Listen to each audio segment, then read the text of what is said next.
时，生物基因工程万魔正在出动。All the devils are coming out of caves. Xiefeng. Edited by Kair. There is no doubt that the genetic engineering now underway is of epic significance and its future is immeasurable. But when we are complacent and blindly optimistic about it, believing that each moo of a field can produce 10,000 gene of grains and each fruit tree can produce 10,000 gene of fruits, that tomatoes can be bigger than watermelons and peaches can be sweeter than honey, that pigs can weigh 100 kilograms after only half a month's growth and skin and organs can be reproduced, that a new kind of medicine will satisfy people's need for food for 3 months and needed species can be cloned, and that diseases can be eradicated and cancer can be conquered to make people enjoy unlimited longevity, who would imagine that all the devils are coming out of the caves and that we might be facing doom at any time? Genetic codes are the golden locks that maintain the relative ecological balance and stability of nature, and that prevent the devils from coming out of the caves. But once they are unlocked, the following scenes are not just to scare you because they could happen at any time. You wake up to find that some people around you have grown tails and that their features and voices have changed because they have eaten animal meat for mutant genes. You call a friend who is thousands of kilometers away, but only hear chirp chirp noises coming out of your phone. You do not know that your friend has grown feathers and a beak from his mouth because he has eaten poultry or bird meat with mutant genes. You and your guests are happily drinking tea and chatting in the living room, when suddenly hundreds of cockroaches, bigger than eagles, crawl in from the kitchen because they have drunk water contaminated by specific genes. You are driving your family in your car, when suddenly the road ahead disappears as tens and thousands of hills rise before you. It turns out that potatoes have absorbed the soil nutrients contaminated by specific genes and are growing wildly like hills. You are sleeping soundly one night when you are suddenly awakened by the sounds of walls collapsing and sharp screams. So you open the windows and see hundreds of large rats, bigger than dogs, running through the yard and staring at you covetously. You come home from work and turn on a national television channel to watch the news, but no matter which channel you tune to, you find nothing, not even test patterns. In fact, the country has been infected with a gene that has rapidly mutated and spread, and everyone has gone mad and died within hours. You see plants growing wildly one day and learn that their reproduction and growth rates have grown faster than ants running. They spread over highways and bridges, climb mountains, float across rivers, occupy towns and cities, climb up tall trees and skyscrapers, and enter into caves and buildings, sweeping through to the ends of the earth. In places where they reach, from hill to hill no bird in flight, from path to path no man in sight. The devils are out of the caves and strange things will happen. The mortal world is no longer the one that we have known. People do not look like human, wolves are not wolf-like, and some plants grow wildly as some animals die instantly. At this point, any regrets are much too late. Perhaps people believe that through the efforts of scientists from different places, we will be able to handle the issues of genetic engineering rationally and cautiously and will not act recklessly. We can only hope. The point is that no one can be so sure that they have mastered all the secrets of gene interactions and can guarantee that there will not be gene hackers. Computer hackers can only crack passwords and disrupt programs, but gene hackers could push all of us into an abyss. In order to protect nature's ecological balance and in order to maintain our survival and development, we hope that governments and scientists who are involved with bioengineering will be extremely cautious. It would be better to suspend its development for a century than to act recklessly or to compete with each other for the most radical and extreme advancements. We must avoid catastrophes that are waiting to happen. 民主是平庸者们的追求。Democracy is the pursuit of mediocrity. Xiefeng. June 23th, 2011. Translated by Transin and edited by Kair. 3 cobblers could never exceed Zhuge Liang. Neither 3,000 nor even 30,000 cobblers could outwit him. When critical decisions are to be made, An individual of lofty vision and great strategies can outperform the collective decisions of tens of thousands of the mediocre. Democracy leads to mediocrity and to dead ends. We can illustrate this point by the several ups and downs of Chairman Mao Zedong during early 20th century Chinese history. June 1929. In the 7th CPC National Congress of the 4th Red Army held in western Fujian, Mao Zedong was forced to leave his position of the Frontline Committee Secretary of the 4th Red Army. November 1931. In the Southern Jiangxi meeting held in Yeping, Ruijin, Chairman Mao was mistakenly criticized by the party and was elbowed out of the Central Committee during the Soviet era. October 1932. At the Ningdu meeting, the chairman was excluded aside again and even lost his post of political commissar of the 1st Red Army. January 1934. During the Second Congress of the Soviet era, he was made a mere figurehead and removed from his position as chairman of the Central People's Committee. The result of these demotions was the gradual shrinking of red bases, and the revolution ushered low tide, resulting in the failure of the 5th counter-campaign against encirclement and suppression.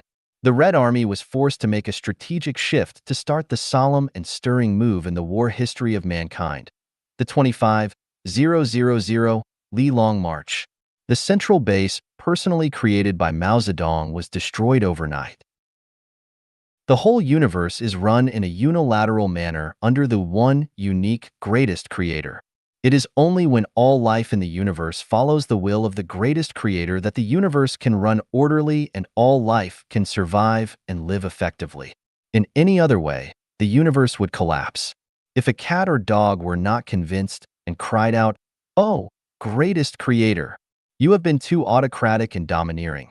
The throne of the greatest creator should be shared in turns, and the greatest creator should be chosen by democratic elections from the whole universe," then all would disappear. As it is with Life Genuine. If the guide were to be decided through a democratic election and if I were not elected as such, then Life Genuine would inevitably dissolve. And if that were to happen, the hopes and dreams of all the Chanyuan Celestials would become impossible to achieve. Napoleon famously said, "Nothing is more difficult and therefore more precious than to be able to decide." It is only when the chief commander makes the decisions that they can be effective and orderly. The sage embraces the One and becomes the model of the world. The greatest creator is the One in the universe. The state leader is the One in the government. The boss is the One in a company. The conductor is the One in an orchestra. This is the model of the world, and sages must comply with it. Whoever creates a business should be the boss, with all big and small decisions being made by or delegated by that boss. Question: what types of people want democracy? Answer: 8 of those types are described here. Irresponsible people. People with mediocre minds. People who scramble for power. People who do things stealthily. People who are selfish. People who shift responsibilities. People without definite views of their own. Profiteers from others' labor without sacrificing. All matters, big and small, must be managed by responsible individuals. They should be the ones to make decisions within the scope of their responsibilities. There should be no arguments, debates, discussions, or consensuses. Whenever 2 or more people jointly control anything, the result becomes a resource-consuming process with low efficiency and mutual finger-pointing, with no one ultimately being held responsible. No matter how democratic a flock of sheep is, it can never resist a wolf. No matter how democratic a group of people with mediocre wisdom is, it can never match the vision and insight of a saint. The Life Genuine era does not practice democracy, but each one has their duty and accountability. Like the 8 immortals crossing the sea, each one shows his or her special prowess. Each undertaking is in the hands of one responsible person. Others should cooperate fully and follow the exact requirements of the one in charge strictly and meticulously. If a leader cannot control their rule, but decides every affair through compromises and consolidations, then they are not being responsible and are incapable of assuming their responsibility. They are consuming and wasting everyone's time and energy, as well as their natural and human resources. Democracy always leads to mediocrity, and the wise should guard against that. But what should we do when a leader is self-willed, domineers their power, and exercises tyranny? I do not know. What do you think? 为别人而活的人最自私。The most selfish are those who live for others. Xiefeng. July 3rd, 2010. Translated by Treasure and edited by Care. The world always sings praises for those who live for others. Therefore, the world is full of lies and deceit. Those who claim to live for others are selfish and hypocritical. They are criminals. Everything and every life must maintain its individual character. This was the intention of the greatest creator when all was created. It is wrong for the peach tree to live for the grapevine instead of producing peaches, as not only does it lose its value as a peach tree, but it also interferes rudely with the nature and freedom of the grapevine. To be a human, one should first cherish themselves and promote their own nature and personality. If not, they disobey the will of the greatest creator. Every molecule must maintain its structure. It must be selfish, or the universe will regress to its random state. Every life must struggle to maintain itself, or they would go extinct. Every person must ensure their own survival first, or the devil wins. It is a fact that very few people live completely for others, but for themselves by nature. Anyone who claims to live for others is lying and is concealing their true, selfish nature. Is there an emperor who lives for the people within his jurisdiction? No, none.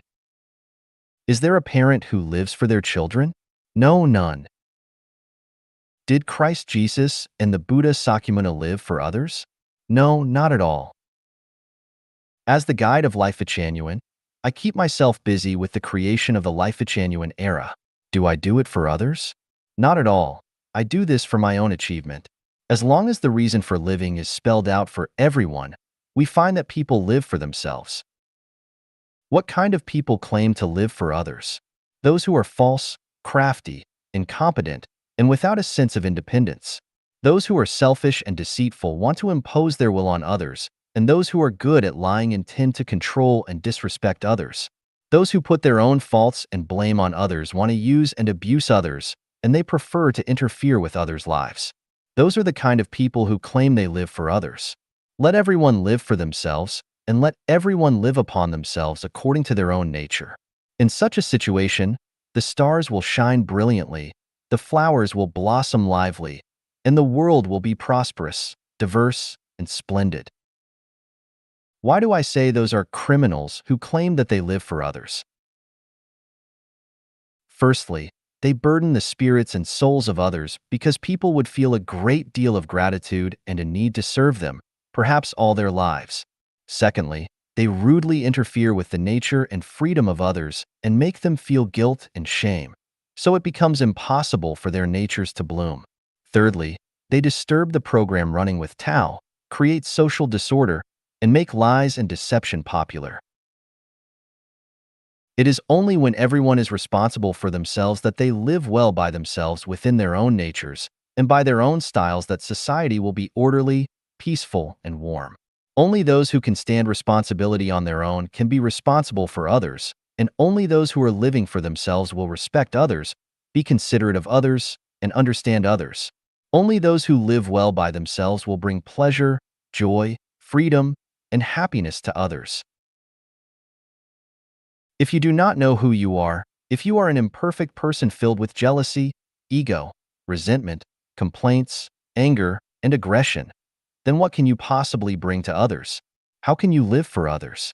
If you are unable to even deal with your own issues of life and are unable to smooth away your own trouble and pain, then what can you do for others and how can you live for others? Xiefeng advocates for everyone to be responsible for themselves first, live for themselves first, consider themselves first, live well by themselves first, and not to consider the feelings of others or lose yourself for them. Would it lead to a social disorder? Facts speak louder than words. In the second home life pattern founded by Life Genuine, nearly 100 people live together and everyone lives according to the above standard. Do not bother with others or regard other people's business, and I will not help unless help is asked for. We just consider ourselves first. How has this practice gone on for more than 9 years? Everything is in order, everyone is happy and free, and we are living in a peaceful and sociable paradise. People who want to confer benefit on society should live for themselves first, and people who want to commit sin should live for others. 知识不是力量。 Knowledge is not power. Xiefeng. October 11th, 2017. Translated by Treasure and edited by Care. Knowledge is a combination of the experience and cognition accumulated by our social and productive practical activities. One can possess a wealth of knowledge, which means that they possess the foundation to gain power, but no matter how much knowledge they have, it does not mean that they will ever have power. It is like a library which has abundant knowledge but no power. From the point of storing knowledge, a person's brain is only like a library. Knowledge is power is from Meditation, written by the 17th century British philosopher Francis Bacon, which teachers delight in using to arouse students' learning interest at school. As a result, students blindly believe that as long as they learn their lessons well, which are set by schools, and as long as they grasp that knowledge, they will have the power to achieve their own pursuits and ideals after they graduate. Knowledge comes mainly from our sense organs. However, in the view of the Greek philosopher Protagoras, human is the measure of everything. This was refuted by Francis Bacon, who wrote that it is a great mistake to conclude that our limited sense organs measure all things. In other words, it is wrong to judge and measure all things and all forms from the limited knowledge that our sense organs can provide. Consider a scenario in which a sexy young girl with a middle school diploma is standing next to a more mature, older lady with a doctorate degree, and both are in front of an interviewer. Which one is more likely to arouse the man's rich imagination, alter his mood, and motivate his intense vitality? If it is the young girl, that is because knowledge is not true power, since even beauty can have more power. It is reckless and dangerous to believe that knowledge is power. Not only is it a cognitive misconception, but also a thinking one. For example, to accept that when a son is grown, he takes a wife, and when a girl is mature, she finds a husband, as a life knowledge is bound to bring anguish and suffering throughout their whole lives. This knowledge has led people to make such common mistakes for thousands of years, but which accomplish no good. Some more are. There are 3 forms of unfilial conduct, but the worst is to have no descendants. Filial piety is the most important of all virtues. Lewdness is the worst of all sins. He who does not endure hardship cannot stand up to others. Another example is how education and guidance are passed from parents to their children.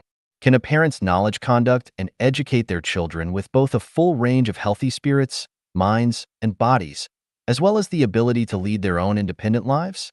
Most fall very short. When great changes take place in objective knowledge, but we stubbornly insist on applying our traditional knowledge, we will certainly be rebuffed.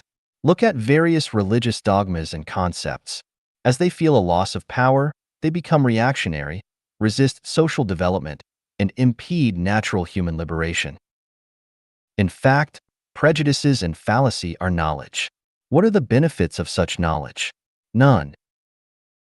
Our most powerful intellectual force is the power of flexible and tactful thinking. I believe firmly that Albert Einstein's power came not from his knowledge, but from his thinking. How would I perceive the universe if I were riding on a beam of light? Those who read more and get more diplomas and more experience, but form rigid ways of thinking, have rarely been found to wield much power. Lasting power comes from neither knowledge nor from powerful economic strength and national defense forces, but from sincerity, kindness, virtue, love, faith, and honesty. Sincere deeds have power, Kind behavior has power. Things of virtue have power. Love is a powerful force. Honest quality has power. People who keep their words and their faith have power. Conclusion. Knowledge must be learned and accumulated, but knowledge has limitation, danger, and can be reactionary. Never believe blindly that having knowledge is synonymous with having power. Rather than spending your precious time on chasing knowledge, you would be well advised to concentrate your efforts on sincerity, kindness, virtue, love, faith, and honesty, for those are the people who will enjoy lasting power. Meanwhile, take pains to develop your way of thinking by never spending time and effort reciting your former knowledge, or stubbornly judging and adapting to a changing, living reality with dead, prejudicial knowledge. 思维是一种法力。 Thinking is a magical power. Xiefeng. August 16th, 2005. Translated by Treasure and edited by Care. Sun Wukong was pressed for more than 500 years at the foot of the Five-Element Mountain, but after the Tang priest took the post away from the top of the mountain with Om Mani Padme Hum, he was able to break out. It seemed that the weight of the post was more than that of the Five-Element Mountain. So what was the post and how did it have such great power?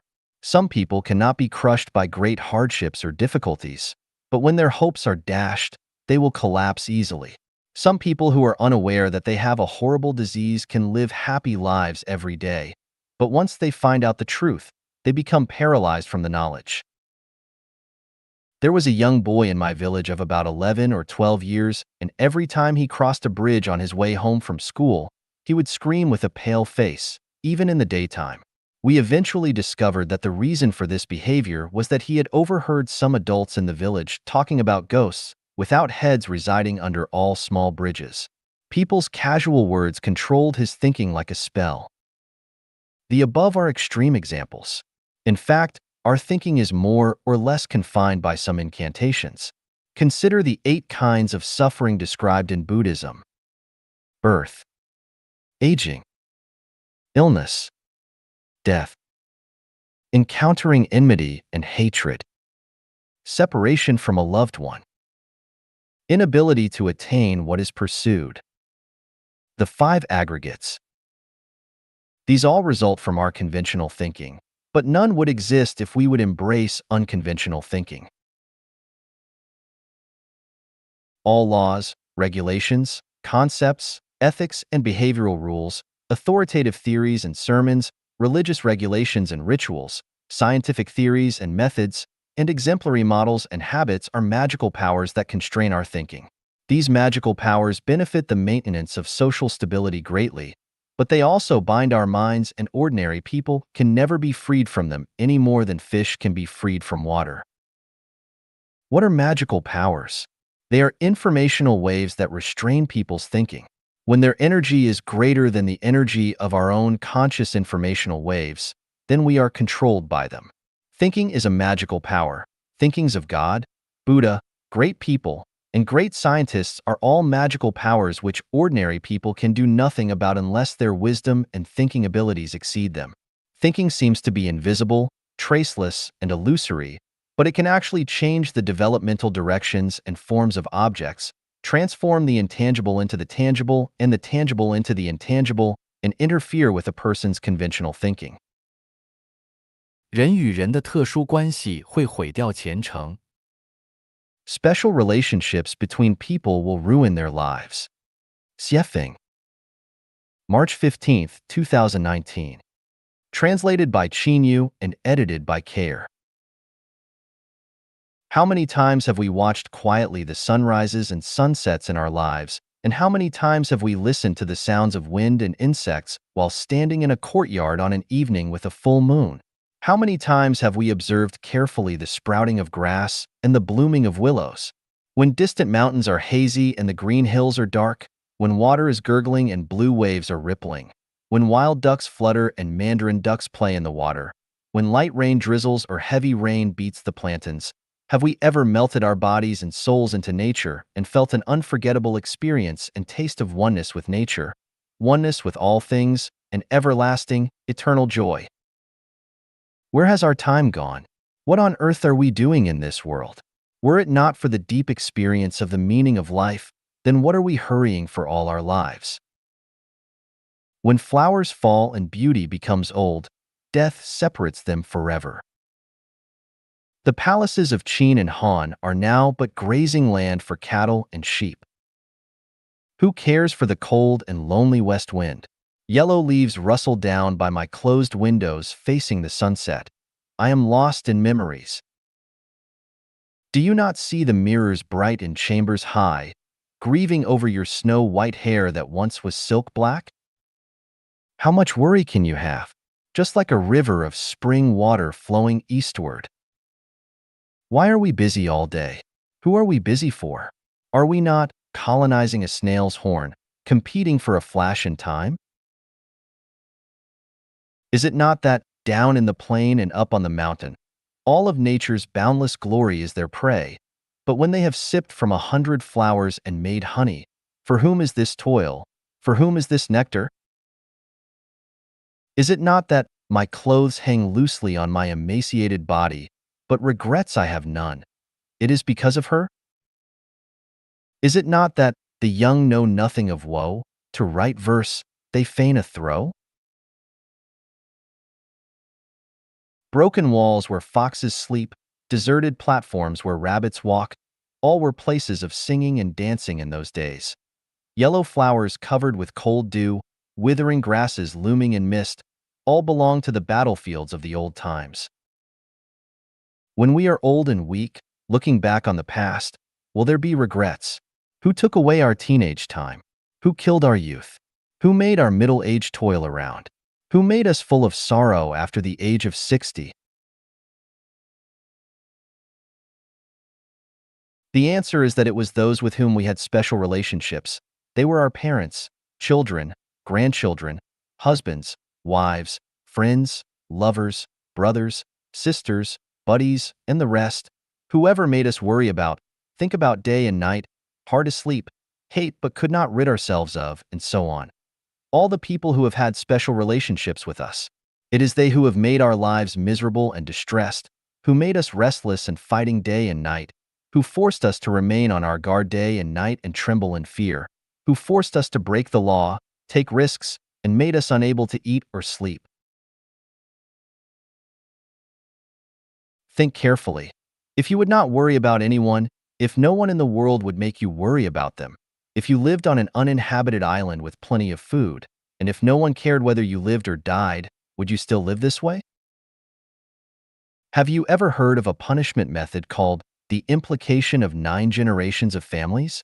A young child or a servant woman to a family would be killed because the boy's father or the woman's master made a mistake. Why? Because this child had a special relationship with his father, or this servant had a special relationship with her master. That is the reason that they would be killed. Have you heard of landslide-style corruption? A provincial governor was arrested and everyone who had a special relationship with and was implicated with them was also imprisoned. Have you heard the story of the man who traveled all the way to Australia to kill a woman? Why did he do that? Because she and he had a special relationship. Once you have a special relationship with someone, their food, clothing, shelter, transportation, life, aging, illness, death, love and hate, frustration and adversity, violations of the law and nightmares, sighs and groans, and pains and itching will all be closely related to you and involve your mood and state of mind to affect your future. Why do people yearn for life in heaven? Because in heaven, there are no special relationships between people. People in the 1,000-year world never know who their fathers are, and after spending a few years with their mother, they never see them again. There are no relationships between brothers and sisters, no need to make friends, and no need or possibility to form relationships. People in the 10,000-year world have no biological parents. On the Celestial Islands continent, no special relationships exist between any two individuals. People are keen to build relationships, develop connections, forge friendships, bond with lovers, and form buddies, but in my opinion, they are looking for trouble, pain, anxiety, and sorrow. In a word, they are looking for death, the death of life in the kingdom of heaven. That is to say that once a person begins to form special relationships with others in their consciousnesses and actions, whether they are of emotions or interests, the person will gradually drift away from heaven. Then, is there any way or mechanism to make everyone live happily and beautifully without having special relationships? Yes. Were this not so, I would not dare to say this, but I am also afraid of being scolded by people. 促人奋进是魔鬼的伎俩。Pushing people to forge ahead is doing the devil's trick. Xiefeng. December 26, 2018. Translated by Qinyu and edited by Care. The kind of individual that each person is and how many blessings and sins they will enjoy throughout their lifetime is a definite number. What kind of achievements each person will rise to is a certainty, whom each person is destined to meet and fall in love with, and who they will encounter and torture are all part of their life's trajectory. Whether you want to be a singer, a politician, a scientist, an artist, a high-ranking official, have lots of wealth, a thief, a beggar, or whatever else has already been written into the script. You cannot just be whoever you want to be. Similarly, who can become a celestial being or Buddha, who can become a monster or demon, who will fly to heaven, and who will fall to hell have long been decided. When a person gets sick, what kind of diseases they will have when they will be born, and when and how they will die have all been determined in the process of life. What kind of life a person can live, and whether they are rich or poor have also been determined, and no one can escape the arrangement of the cosmic script. If you fertilize, water, and maintain a Chinese cabbage, it will grow very plump and fat, but in no case can it become lettuce. Feed a sheep more grass and grain, and it will grow fat, but it will never become a cow. Do not bother with a giraffe's neck, it will grow long naturally. Do not tell lions how to catch zebras, they will figure it out. Do not teach mice how to dig holes, they are born to dig them. Prompting people to forge ahead, encouraging them to achieve things, teaching them how to become successful, grooming them to become officials and make fortunes, instigating them to glorify and illuminate their ancestors, to be outstanding, and so forth are all like teaching hens how to crow or asking bulls to produce milk. Not only is it useless, but it is also the same as compelling a woman to engage in prostitution. Its profound meaning is, go to your death, work hard to die. Look, the grave is not far away, run to it quickly. So, promoting people to forge ahead is a devil's trick. According to Apple Daily, more than 260 officials and corporate executives over the last 5 years have taken their lives by shooting themselves, cutting their wrists, drowning themselves, hanging from beams, jumping off buildings, and lying on rails. All these people were successful and outstanding, but what were their results? Had they been allowed to choose their path again, would they still work so hard to become so successful? Can we see how their past hard work was actually leading them to their deaths? Do you think that the higher an official's rank, the happier and freer they will be? Do you think that the more money they earn, the more freedom and happiness they will enjoy? Do you think that becoming the chairman of a board or a president is joyful? Do you think that the more powerful and capable people you associate with, you will have a better and more satisfactory life? Wrong. The more you possess, the more troubles and pains you will have. Barefoot people and those who wear high-class leather shoes, who are happier? Children with bare butts playing in the mud and those who practice hard, dress in fashionable clothes, and play pianos on stages, who are happier? I used to live in Binka, the most backward area of Zimbabwe, Africa, where most children do not wear shoes. Under the moonlight at night, in the middle of dozens of simple thatched huts, there were bonfires with young people beating drums. The children were jumping and laughing around those bonfires, and a few thin dogs were running around and barking. At that moment, I understood what happiness meant. I lived with a primitive tribe in the Pacific island nation of Vanuatu. During the day, many people would sit or lie down chatting in shabby houses with air leaks on all sides or sit or lie down drinking tea in the shade of the outdoor courtyard. They live like this for more than half of each year, and who can say that they are not happy? It is said that a wealthy person once came to relax in a seaside resort. They saw a fisherman lying on the bow of his boat every day enjoying the sunlight after having caught only a few fish. The wealthy vacationer felt that this was a waste of good time, so they showed kindness and went to teach the fisherman how to succeed. They told the fisherman that he should hurry up every day to catch and sell more fish, and then if he got enough money, he could form a fishing team to catch even more fish, and then he could set up a fish processing factory. In this way, in a few years, the fisherman could become wealthy and successful. The fisherman asked, "What would I do if I become wealthy?" The rich one replied, "When you have money, you can come to the beach to enjoy your vacation like me." The fisherman asked again, "What do you think I am doing now? Why do you want to forge ahead? Why do you want to be diligent? Why do you have to work hard? Why do you want to be a winner? Is it not good enough to just live in compliance with nature? Life only lasts for 100 years, if that. Playing in the mud in childhood, chasing members of the opposite sex and playing around in your early youth, going to school when you were young, falling in love and working in your prime, drinking tea and chatting when you are old, and watching flowers bloom and fade in your old age. Is this not a good life? Mice dig holes, cats catch mice, seedlings strive to grow, and fruit trees bear fruit. But what about people?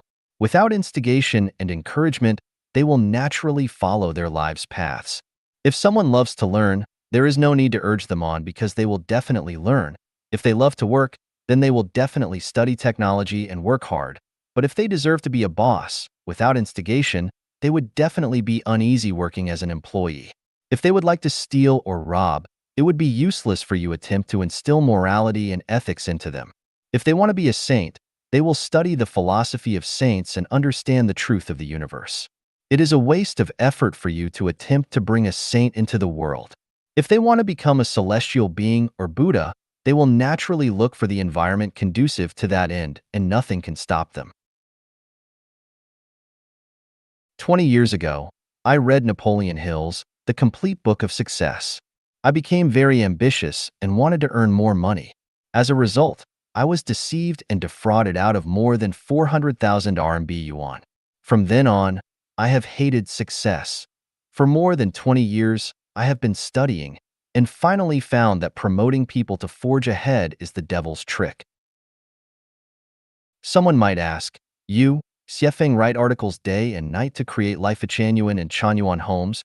Are you not working hard?" My answer is that I love it. No one urges me to do it. I would like to be like this, but if someone urges me to work hard, I will tell them to go to hell, you a better. Can a hen lay eggs if she has none in her belly? If she has eggs in her belly, can she not lay them? 花心之心最真心. An amorous heart is the truest heart. Xiefeng. March 11th, 2019. Translated by Qinyu and edited by Kair. People are amorous, so amorosity is the true color of the human heart. Forms give birth to souls and souls give birth to all phenomena. For either a beautiful woman facing 10,000 handsome men or a handsome man facing 10,000 beautiful women, 10,000 infatuations will blossom. The world praises the love of loyalty and concentration, but in fact, this is not in line with reality. It goes against people's hearts. The human world has created monogamy where one man and one woman are expected to love each other throughout their lifetimes. But this does not match the human heart. From the perspective of human nature, a man will never love only one woman throughout his life, and a woman will never want to eat from only one apple tree throughout her whole life. The reason why today's world is filled with worry, pain, anxiety, and sorrow is that people have not returned to their Tathagata nature. Amorosity is the Tathagata nature. The true color is the Tathagata nature. People hide behind masks, so how can they not worry and hurt each other? Not only do people wear their own masks, but they also maintain and praise them and threaten and induce others to wear them, kidnap the Tathagata nature with morals and ethics, and create religious doctrines to restrict people from showing their true colors. This is all really terrible. Where there are chronic sicknesses, there are no dutiful children at bedsides. This is reality, but why have people praised and maintained filial piety for thousands of years? Why have they not faced reality? Most children and grandchildren are unreliable. Very few are reliable. All men long for immortality, yet having sons will not achieve this. Although fond parents are legion, who ever saw a really filial son? If children and grandchildren are unreliable, then how can husbands and wives be reliable? All men long to be immortal yet dote on the wives they wed who swear to love them forevermore, but remarry as soon as they are gone. If they leave after you die, this can be considered their loyalty, and you must have burned some incense in your previous life. Most wives leave before their husbands die. Even if you have not gone, they long in their hearts for your death. If they do not long for your death, then they must still need something from you. Marriages and families have always been a devil's program, a curse, and this curse has kidnapped people for thousands of years. Here is a simple way to identify whether a program is angelic or satanic. It is the input and feedback method. If we reap melons from melon seeds or beans from bean seeds, then we are given the feedback on what we have entered into the program, and this program is angelic. On the contrary, if we reap beans from melon seeds or melons from bean seeds, then this program is satanic. What we enter and the feedback we receive are not the same, or even opposites. In the satanic program, if you input love, you will get hate. If you input true feelings, you will get false love. If you input hope, you will get disappointment or even despair. Too much falseness fills the world. If falseness is taken as truth, then truth is said to be lies. When nothing is taken as being, then being itself is turned into nothing. Since our grandparents' grandparents, we have reversed the truth from the false. So the children, grandchildren, and great-grandchildren regard false as true and true as false. The real is pressed under the 5 elements mountain, and the fake is rampant in all directions. So people have to suffer hardships, disasters, and pain, and they are hard-pressed to be enlightened to go to heaven. The human heart was originally amorous. The so-called, "I will love only you for my entire life," is a lie and a scam which exists for short times under certain circumstances, but when those circumstances change slightly, the fox's tail will be exposed. The man who says that when he is poor and helpless is telling the truth, but if says the same thing after his social and economic status improve dramatically, then he is lying and deceiving. The same is true for women. It is impossible to love only you for my entire life, because human hearts are amorous. If a bright and eye-catching flower blooms only for Zhang San, but it wilts immediately when seeing Li Si, Wang Wu, and Zhao Lu, then I want to ask you if it is still a flower?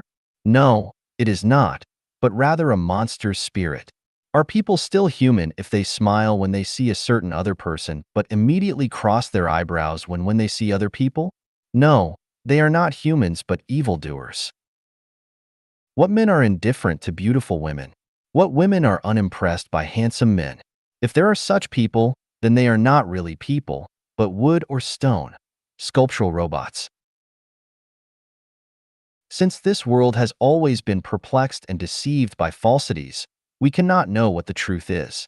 We have already mixed the false with the genuine, so we cannot know that amorous hearts are the truest ones.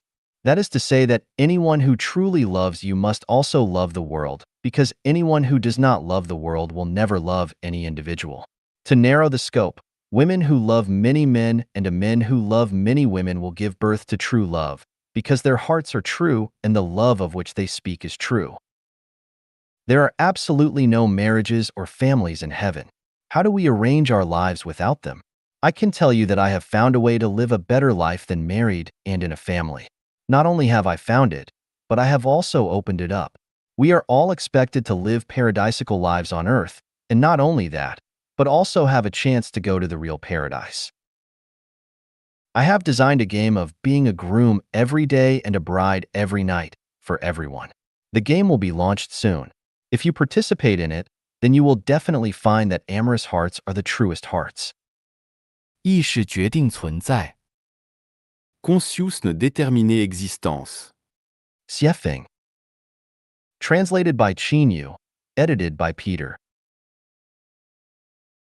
Whether existence determines consciousness, or consciousness determines existence, is a type of watershed between materialism and idealism. Human beings have not yet had a correct understanding of this issue until now.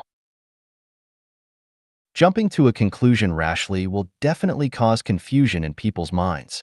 If we divide the population into 5 categories: ignorant people, laities, mortals, sages, and saints, immortals, and then according to the attitudes of people of each level towards the material world, we can clearly understand the reason why some people believe that existence determines consciousness, while others are convinced that consciousness determines existence. Ignorant people live by instinct. Although they belong to the family of human beings, they are not much different from animals. They don't know what creation and thinking are. As long as things are necessary for their survival, they will just grab them. If they are put on a deserted island, they will only die. So, for ignorant people, existence determines everything. Without existence, there is nothing. Laities are people who live by their desires. The central content of their lives is money, status, power, reputation, and beauty. They live for these desires all their lives. Once they don't get the above, they will suffer terribly. For laities, existence determines their consciousness, and their daily activities have a clear purpose and goal, which is how to obtain existence. Without the seduction of factors such as money, laities cannot live a single day. Mortals live by affection. The core content of their lives is family affection, relatives and friends, colleagues and classmates, group and clan, country and nation. With these, they can live a flavorful life. Without these, they will feel alone, bored, empty, and lonely. Therefore, for mortals, it is still existence that determines consciousness, and without existence, their consciousness will collapse. Sages are people who live by reason. They are people who often ask why, people who want to understand the essence behind superficial phenomena, existence. Existence is the basis of sages' consciousness. Without this basis, they cannot think deeply. People such as scientists in various fields, philosophers, and thinkers all belong to the category of sages. Although existence is the basis of the consciousness of sages, they also pay more attention to the reaction of consciousness to existence. Therefore, for sages, existence and consciousness are equally important. Because they devote more time and energy to the field of consciousness than on the basis of existence, sages tend to become the best among human beings. Saints, immortals, are people who rely on spirituality. What is perceived through sight, hearing, smell, taste, and touch is not important to them. What is important is what is realized through their spiritual sense. Spiritual perception is purely an activity of consciousness. So, for immortals, it is consciousness that determines existence. To sum it up, for ignorant people, laities, and mortals, existence determines consciousness. If you tell them, consciousness determines existence, it is like casting pearls before swine. They might even give you a back kick. For sages, existence is equivalent to consciousness. There is no question of who decides what. For immortals, consciousness determines existence. If we tell immortals that existence determines consciousness, they can only think that we are ignorant. Then, does existence determine consciousness, or does consciousness determine existence? First, let's take a look at all the things created by human beings. Like cars, how did cars appear on Earth? There are no cars on the Earth, so how could cars appear out of thin air? What? It turns out that people first imagined it in their consciousness, and then created it according to the imagination in their consciousness. How did the first house appear on the Earth? What? It is also people who first imagined a house structure, and then recreated it according to the imagined structure. How did fashion become popular? What? It turns out that fashion designers first realized it in their brains, and then made it to guide the trend.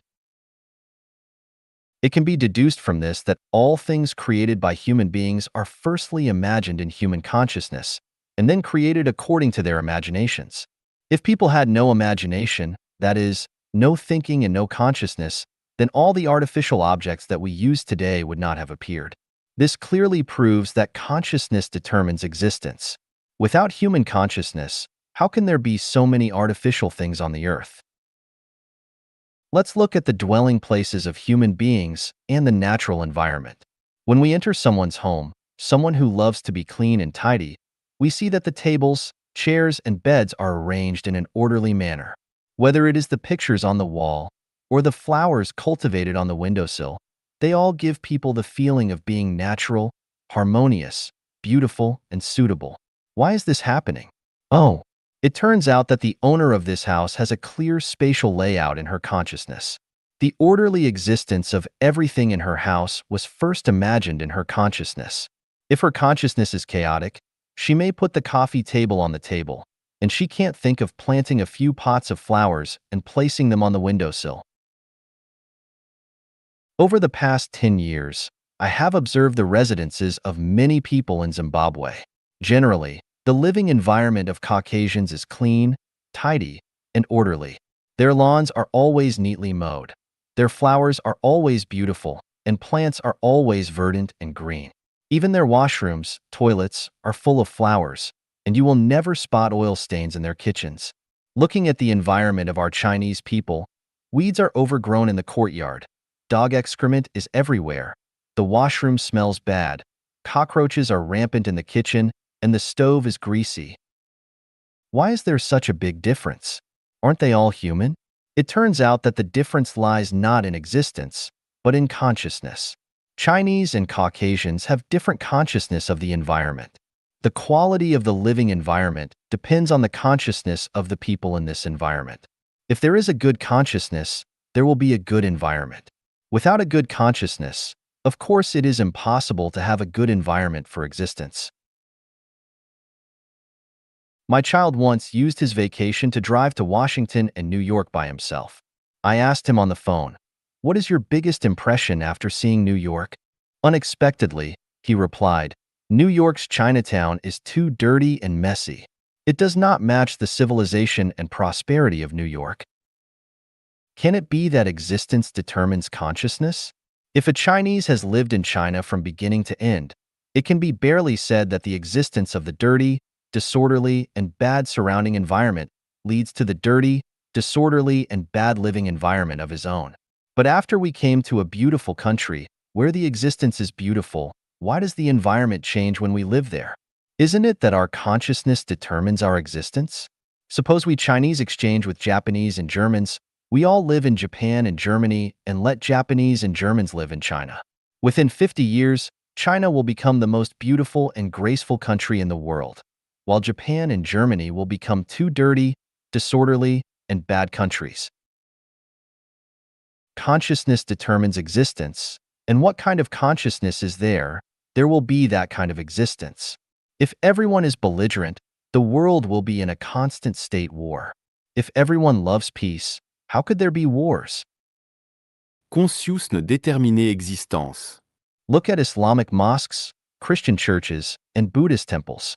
Their architectural styles and shapes are quite different. Why? Because the consciousness of designers and builders is different from each other. Conscious ne déterminer existence. When comparing the urban layouts of Harare, the capital of Zimbabwe, and Beijing, the capital of China, Harare's commercial, industrial, and residential areas are clearly separated, with a distance of at least 1 kilometer from each other, while Beijing's commercial, residential, and industrial areas are almost intertwined. The reason for the formation of this pattern of existence is that the British and the Chinese have different consciousness of people, and it is the different consciousness that determines the different urban layouts. Conscious ne déterminer existence. When comparing the wearing and the style of dress of women during the Chinese Cultural Revolution and the wearing and style of dress of people at this present stage, from the perspective of time and space, they are definitely two different worlds. During the Cultural Revolution, women did not bother to perm, dye their hair, draw their eyebrows, and put on lipstick. Even their clothes were mostly yellow, gray, and blue. Skirts and high-heeled shoes were absolutely not allowed. About their breasts, they would find ways to press them tightly to their chest. If you budged a little, people would look at you differently, and you would be regarded as a hot, foxy spirit descending on the world, a symbol of restlessness and flirting.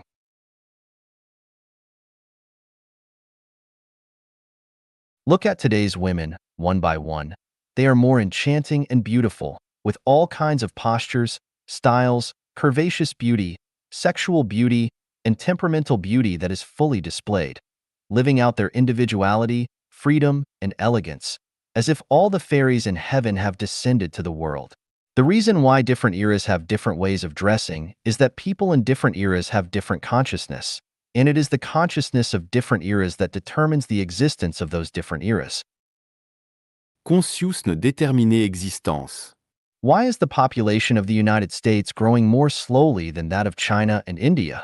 Why do couples with higher IQs, who are richer, and with higher education levels have fewer children, while poorer, less educated couples have more children? Why can a man have several wives in some countries and regions, while most countries and regions can only be monogamous? Why could a couple in our previous generation have many children, but we can only have one child at this stage of China? Aren't all these differences determined by our human consciousness?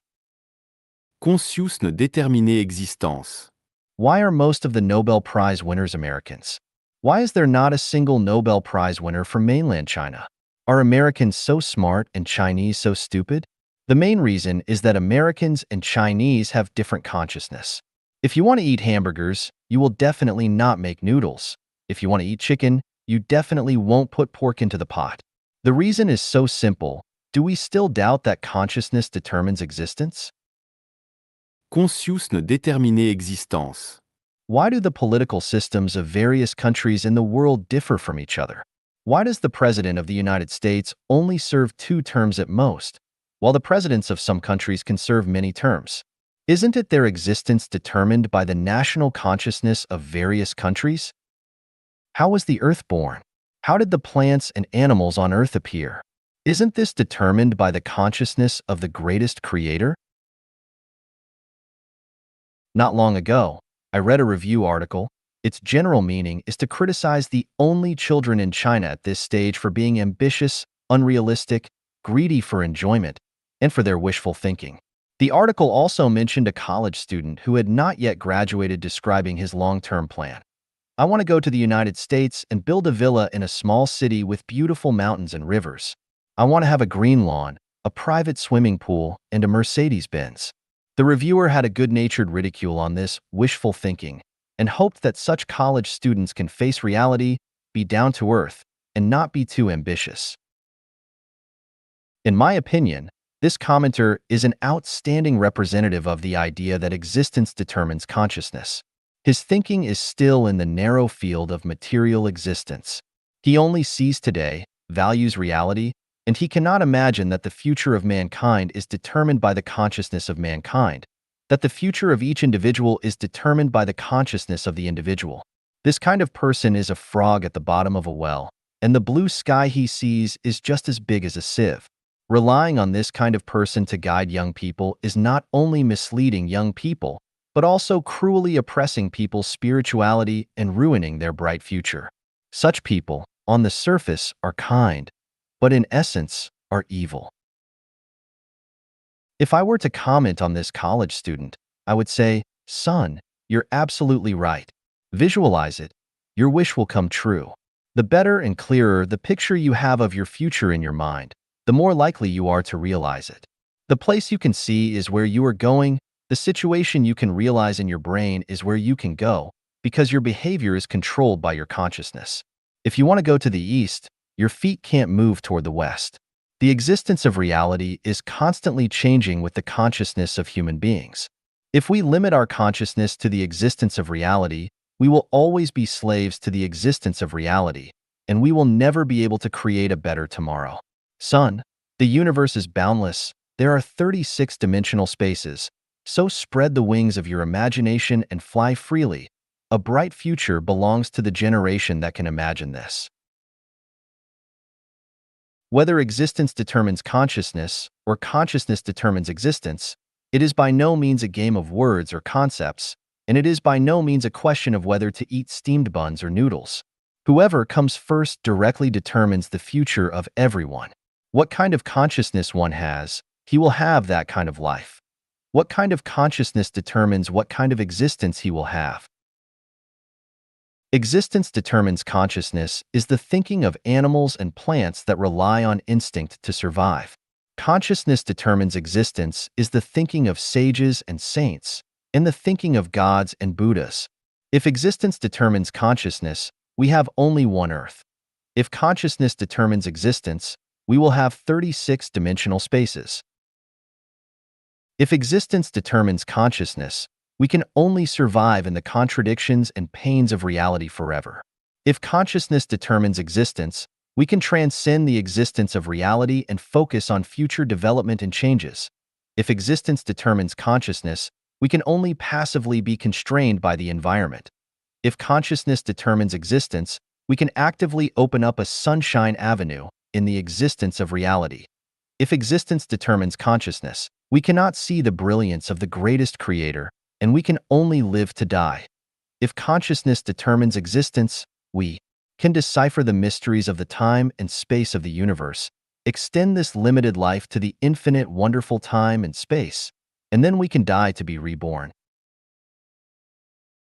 Existence determines consciousness is conventional thinking. Consciousness determines existence is unconventional thinking, and a bright future belongs to people with unconventional thinking. 成功是一个陷阱。 Success is a trap. Xiefeng. March 24th, 2021. Translation edited by Qinyo. I come from the thousand-year world, where there are no successes or failures, only enjoyers of life from beginning to end.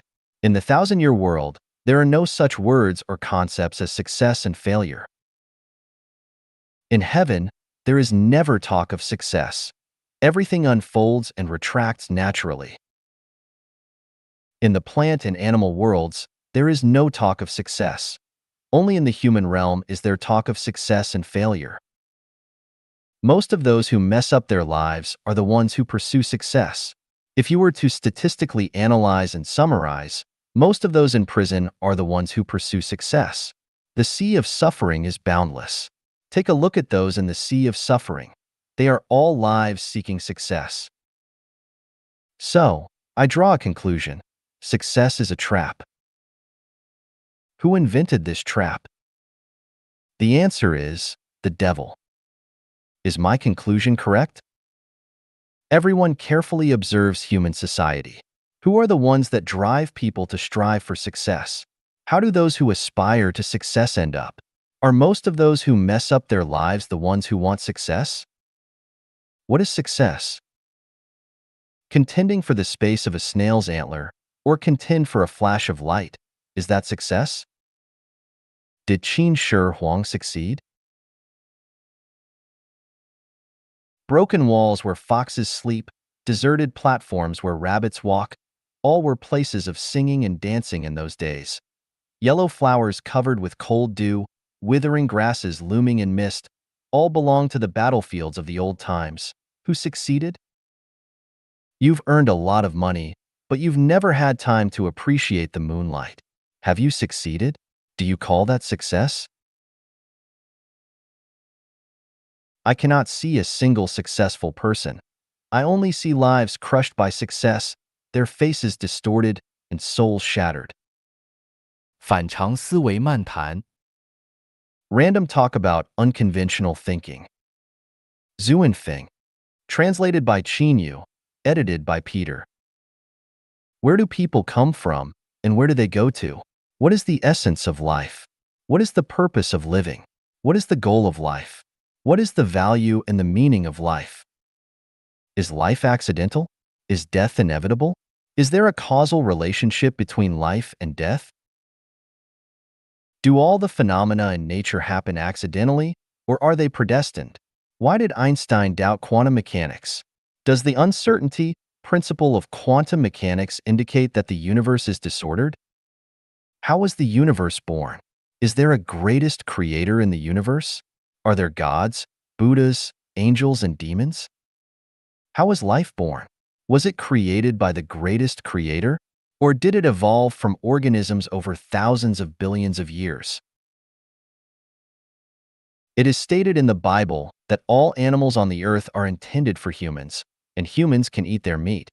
And the Buddhist Shurangama Sutra clearly tells us that we must not kill animals or eat their meat. What exactly is going on? Were Adam and Eve the ancestors of all mankind? Were they also the ancestors of American Indians, Asian yellow races, African blacks, and European whites? What is destiny? Does everyone have their own trajectory of life? If so, can this trajectory of life be changed? What exactly did Lao Tzu mean by Tao in the Tao Te Ching? Can one become immortal by attaining Tao? For thousands of years, sages of all ethnic groups have been exploring the mysteries of the universe and the true meaning of life, but the answer is still far from us.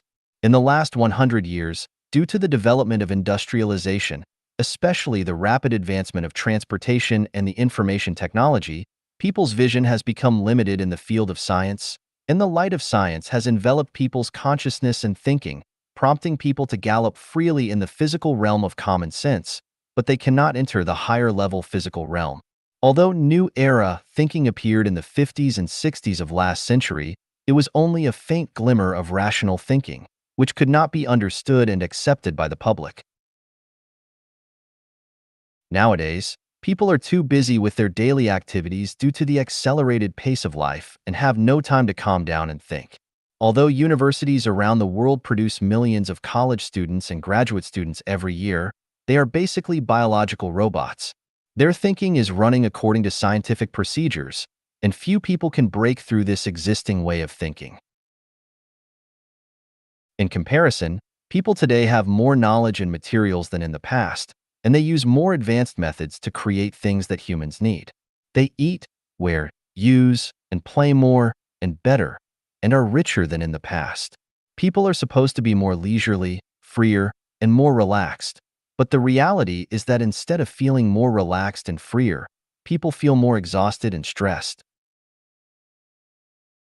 We can't help asking, is there something wrong with the way that humans have been thinking for thousands of years?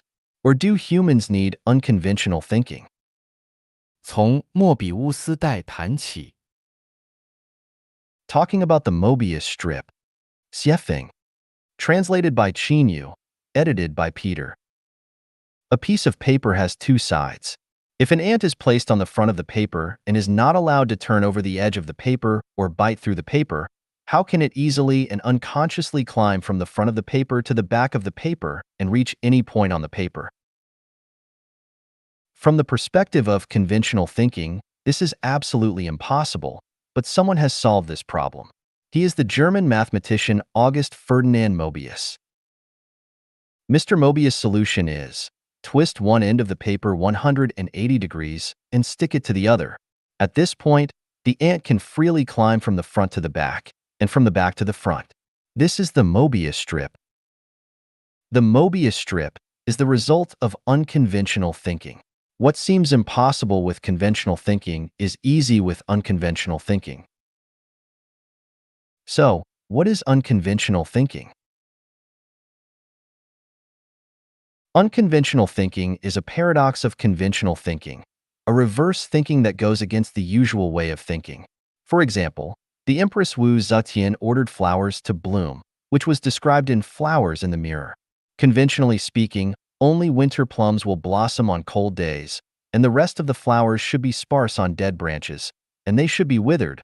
But Wu Zetian went beyond the norm and ordered, all flowers must blossom overnight. Don't wait for the morning wind to push you. As a result, except for peonies, all the flowers grew overnight. At dawn, the fragrant flowers were in glorious bloom, and the Chuanfang Garden and Shanglin Garden were verdant and pleasing, full of beautiful spring scenery. What is normal to one nation is contrary to common sense and unnatural to another nation. For example, the order in which British, Americans, and Chinese write addresses is a kind of unconventional thinking. Such as British and American, 38, Cosbill Street, Columbia District, New York City, United States. China, United States, New York City, Columbia District, Cosbill Street, number 38. For another example, when people die, their loved ones will cry to express their sorrow and sadness, but some nations use laughter to express sorrow. At funerals, some ethnic groups consider it respectful to wear white clothes, while others consider it respectful to wear black clothes. The secular view holds that one is born to pursue enjoyment, while most religions, especially Buddhism, believe that one is born to suffer. Traditional science believes that space and time are absolute. Space is like a box, matter is a particle in this box, and time passes evenly. Modern science believes that space-time depends on the distribution of matter itself, and space-time is curved. Common sense believes that chicken feathers can fly in the sky, but iron blocks cannot fly in the sky, but today's reality shows that iron blocks, weighing tens of tons, can also fly in the sky. It was previously thought that any number could be represented by the ratio of two integers, but later it was discovered that some numbers, such as irrational numbers, could not be represented by the ratio of two integers. After the establishment of the theory of real numbers, the discovery of ethereal imaginary numbers was confusing.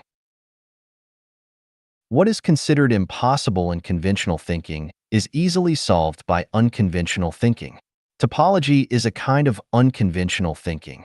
It can change the position of space and make the inside and outside of a confined space communicate, making it impossible to distinguish inside from outside.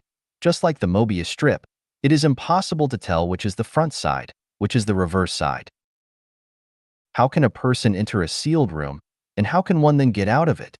With conventional thinking, it is absolutely impossible, but if you think unconventionally, this matter is easy. It is just a different understanding of space. Can people be invisible? Conventional thinking has to say, this is the dreaming of an idiot. It is absolutely impossible. In fact, it is just a temporary distortion of space and time. Mankind has launched many spacecrafts to explore space. There are many purposes for this. Regardless of whether they admit it or not, one of the subconscious purposes is to find out whether there are stars outside the Earth for humans to live on. One side effect of this space exploration is the realization that the Earth's immediate neighbors are not suitable for human habitation, and the farther planets are a few light years or tens of light years away, which humans cannot reach within their limited lifespans. Humanity has only one Earth. This is the pessimistic conclusion obtained by the current exploration of space. Impossible. Impossible. Absolutely impossible. This is the conclusion obtained by conventional thinking. Einstein realized that the speed of light is the limit speed of the movement of matter, but he did not realize that the speed of non-material movement is the negative cosmic speed, and people can instantly reach a planet tens of light years away. Quantum mechanics believes that only one speed and position of a particle can be obtained, and accurate data of both cannot be measured at the same time. This uncertain principle has actually entered conventional thinking. The movement of a particle is disturbed by an infinite number of forces, so it cannot have a constant speed. In addition, the movement path of a particle is affected by other forces, so it cannot have a fixed line, which is why its speed and location cannot be measured at the same time. However, if we have a way to consider all the forces received by the particles and the magnitude and mode of action, then it is not difficult to measure the speed and position of the particles at the same time. Everything in the universe runs in an orderly manner, and particles are no exception. The current problem is that human intelligence has not yet reached the level of understanding all the forces in the universe.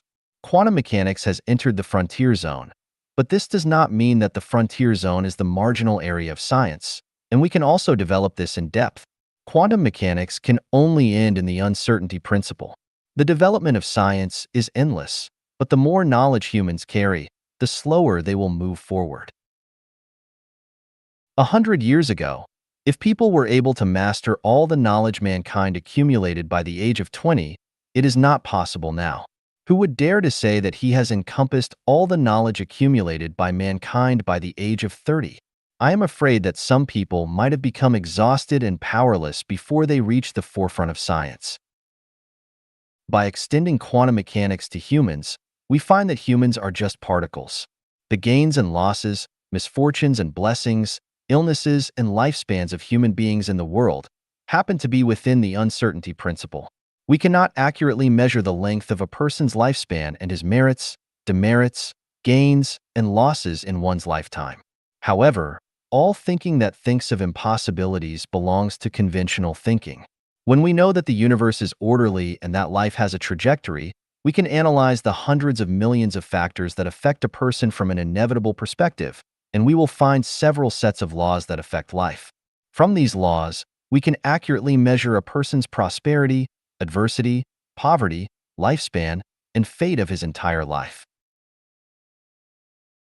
Newton discovered universal gravitation, which explained a mystery of the universe.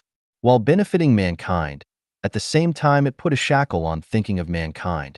According to universal gravitation, it is impossible for a person to fly freely in the sky without the help of other tools. This has become conventional thinking again. But what people didn't expect is that gravitation is not universal. Gravitation is generated by motion. If the motion is large, the gravitation is large. If the motion is small, the gravitation is small. Where there is no motion, there is no gravitation, and where there is no gravitation, there is no weight. Cannot weightless people fly freely in the sky? Conventional thinking is going to laugh at me again. The Earth is in eternal motion, and people are eternally weighty. When the Earth stops moving, it is the end of life on the Earth. When can people fly freely in the sky? Conventional thinking is really troublesome. It doesn't consider the relationship among thinking, energy, and matter. Fax and email must be true, right? The technology of cloning can't be said to be fabricated, right? Is the fax or email we receive the same as the original? And is the cloned animal similar to the original one? All material things are just a matter of molecular arrangement, order, and structure. If the genetic structure of a pig is arranged in the order of a human genetic structure, then the pig will speak a human language. Could this be false? Then, can't people be faxed? Can't people be cloned? Substances cannot be faxed, but their structure and sequence can be faxed. We can pick up a phone and dial the number of a relative who is thousands of miles away. Although the person is thousands of miles away, the sound you hear is right close to your ears. Is there any doubt about this voice?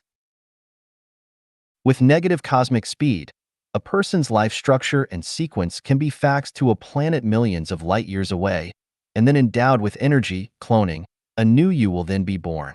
Since the sequence and structure are the same, your consciousness and memory still exist, consciousness and memory exist in the structure and sequence, and you will still be you, not someone else. Good.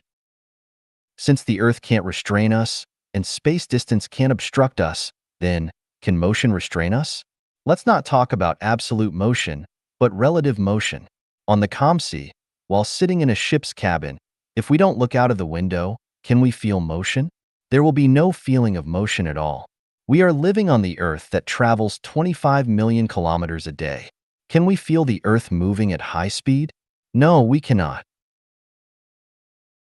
When two objects of the same mass fly in the same direction and at the same speed, there is, relatively speaking, no motion between them, so there is no gravitational force between them, relatively speaking.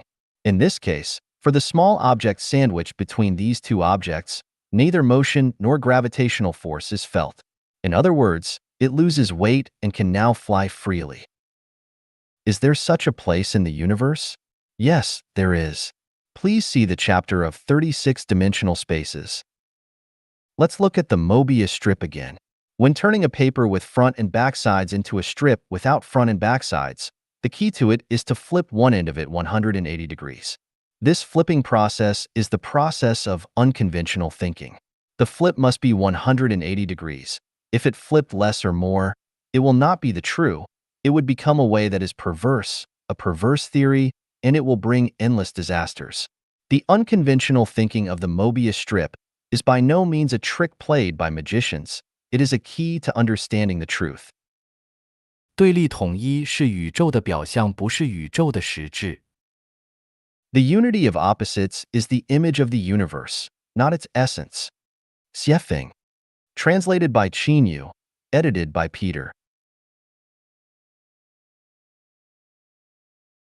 From the perspective of appearance, the universe embodies its opposition everywhere: truth and falsehoods, good and evil, beauty and ugliness, positive and negative, light and dark, yin and yang, prosperity and adversity, dynamic and static, superior and inferior, noble and lowly, rich and poor, life and death, front and back, big and small, good and bad, etc.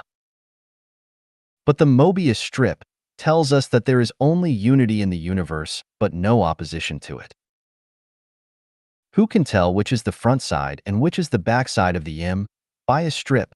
It has only one side, or in other words, there is a back side to the front side of the M, by a strip, and there is a front side to the back side of it. The front and the back side are perfectly intertwined and indistinguishable.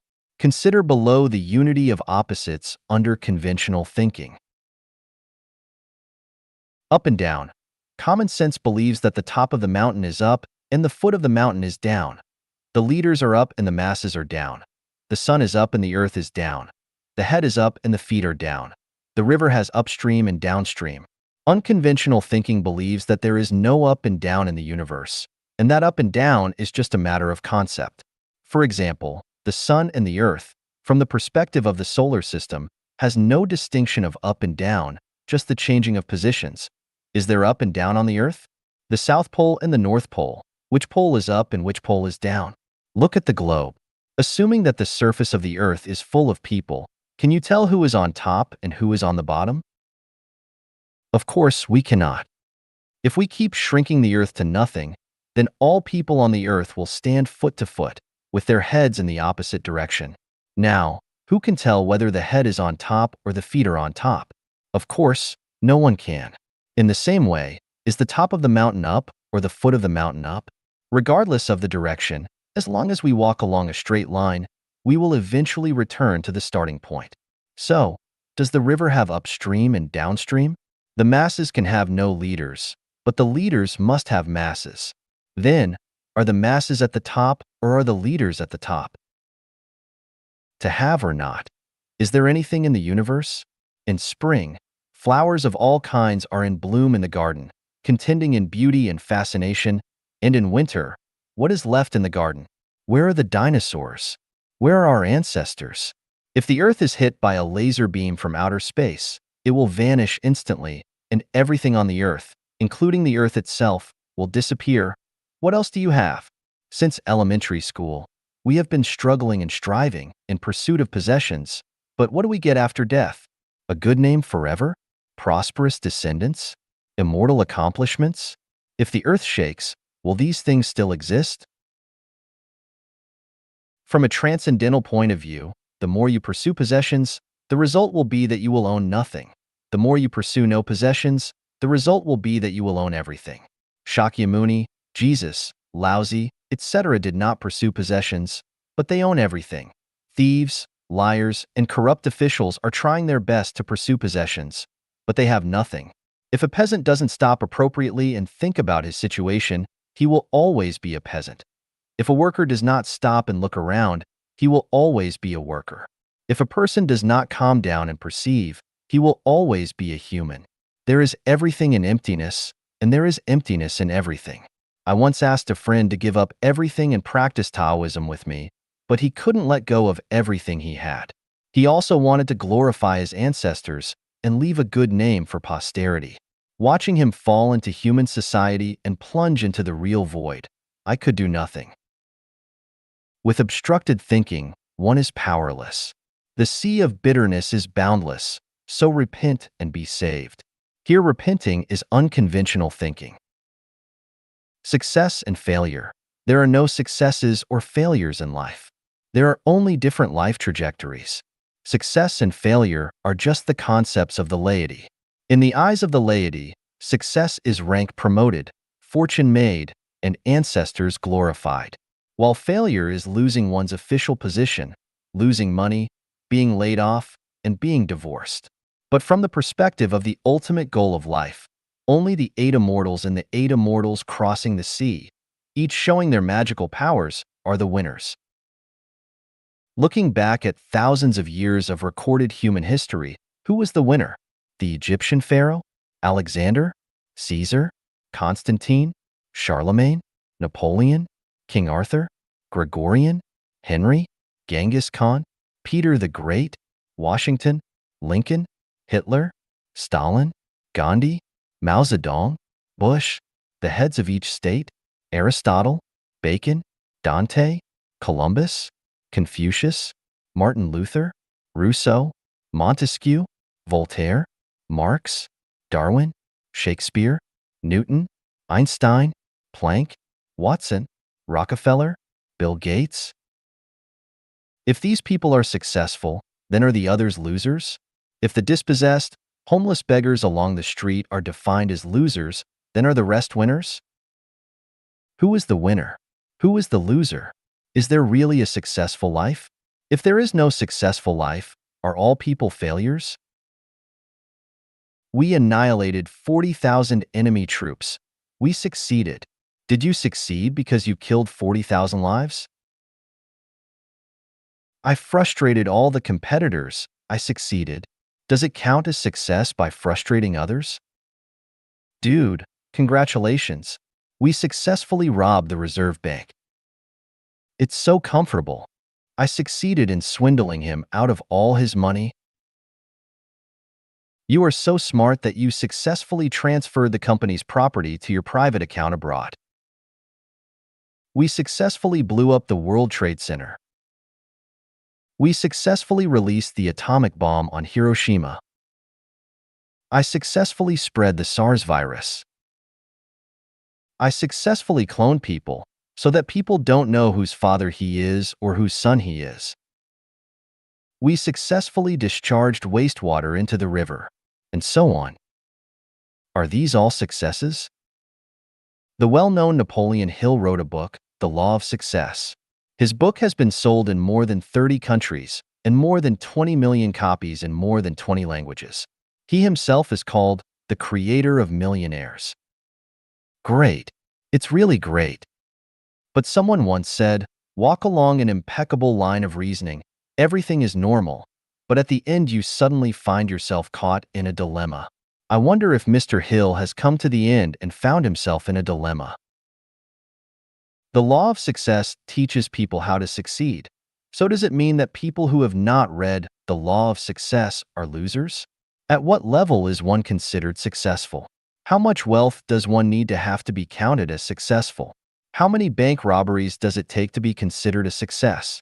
How many times can piracy be considered a success? How many rivers should one pollute to be considered a success? How much money should one embezzle to be considered as a success? How many children should one have to be considered as successful? How many multinational group companies does one need to establish to be considered as successful? If one side of a piece of paper is success and the other side is failure, then if this piece of paper is turned into a Mobius strip, how do we distinguish between success and failure? Gains and losses. Gaining is losing. Losing is gaining. The more you gain, the more you lose. The less you gain, the less you lose. Without losing, you will gain nothing. Without gaining, you will lose nothing. From middle school textbooks, we know the theorem of indestructibility of matter. Strictly speaking, it is not called the theorem of indestructibility of matter. It should be called the theorem of indestructibility of energy. Matter has birth and death, while energy is eternal in the universe. Energy is conserved, that is, the energy in the universe is a definite number. Energy will neither increase nor decrease. As the energy on the Earth increases, the energy on the Sun decreases, the temperature of water increases, and the amount of fuel is reduced. The more one experiences in life, the shorter one's life becomes. The more wisdom one has gotten, the whiter one's hair will be. Energy is a definite number, so what else is a definite number in the universe? Within the current range of the solar system, the time sequence is a fixed number. The 24 solar terms of the lunar calendar set by Chinese sages, beginning of spring, rain, awakening of insects, spring equinox, Qingming, grain rain, start of summer, lesser fullness, grain in ear, summer solstice, minor heat, major heat, start of autumn, end of heat, white dew, autumn equinox, cold dew, frost's descent, start of winter, light snow, heavy snow, winter solstice are fixed numbers. The 5 elements, metal, wood, water, fire, and earth, and heavenly stems and earthly branches, Jia yi bing ding wu ji gung xian ren kue, and zi cho ina meo chen si wu wei shin yu su hai, and the 12 animal signs, rat, ox, tiger, rabbit, dragon, snake, horse, sheep, monkey, chicken, dog, and pig, corresponding to each year, month, day, and hour are all definite numbers. The method of choosing the day of good fortune and bad fortune and the art of becoming invisible, Taoist magic, which was calculated from the primordial 8 trigrams by Wenwang of the Zhou dynasty and was later used by Jiang Zia, Zhang Liang, and Zhuge Liang, is a definite number. The Earth's moving trajectory and rotation speed are fixed numbers. The waxing and waning of the moon is a fixed number. The ocean's ebb and flow is a fixed number. Women's menstrual cycles are a fixed number. And the lifespan of animals and plants is a fixed number. An elephant will not live 300 years. A poplar tree will not grow for 300 years. The dry and rainy seasons in Zimbabwe are fixed numbers. The mineral resources and water volume on the Earth are fixed numbers. The number of hairs a person can grow is a fixed number. The ratio of height to the maximum distance between the 2 middle fingers is a fixed number. The number of legs and the number of heads a human has is a fixed number. Springs have an elastic limit, steel has a fatigue limit, various objects have a limit of motion, animals and plants have a growth limit, and all artificial products have a maximum service life. No matter how good the car is, after running for a certain number of kilometers, it is bound to be eliminated and scrapped. Within a certain altitude, the temperature at which water boils is a fixed number, and the temperature at which it freezes is also a fixed number. The ignition point of various substances is a fixed number. The saturation of various compounds is a fixed number. The composition ratio of various colors is a fixed number. The traveling speed of sound is a fixed number, and the frequency of the sound that humans can hear and the wavelength of the light that human eyes can see are fixed numbers. Everything within the range of rational numbers is a definite number. The amount of money, the length of life, the height of rank, the size of influence, etc., are all within the range of rational numbers, so they are all fixed numbers. Everything about humans is within the range of rational numbers, so everything about humans is definite. Everything that changes with time and space is within the range of rational numbers and is definite. Is everything in the range of irrational numbers not definite? The most famous irrational number is pi. Pi equals 314,159,265,3589. The other is the golden ratio phi. Phi equals 1.61803398874989484821. These are 2 of the infinite mysteries of the universe that ordinary people know. But where is their ending? Are they also limited by time and space? As a Chinese Taoist saying goes, heaven's secrets should never be revealed. Secular people use this sentence to keep secrets. In fact, the essence of this sentence refers to the development trend and definite number of things within the scope of irrational numbers. Long-term unconventional thinking can lead to one's spiritual transcendence.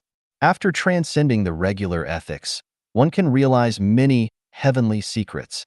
Heavenly secrets can be leaked. The key is to whom should they be leaked? Jesus taught us, "Do not give that which is holy to the dogs, neither cast your pearls before the hogs." The Yellow Emperor's Hidden Talisman Classic says, after realizing the heavenly secret, virtuous people will settle down and practice it, while the villains will get carried away and act rashly and even ruin their destinies. The Tao Te Ching said, the main path, Tao, heavenly secrets, is easy to walk on, yet people love the small bypaths. He who knows does not speak. He who speaks does not know. Those who understand the secrets of heaven know the art of non-action, but if they reveal these secrets to ordinary people, it will lead to the downfall of unwise individuals who act recklessly and perish prematurely. Chuang-Tzu.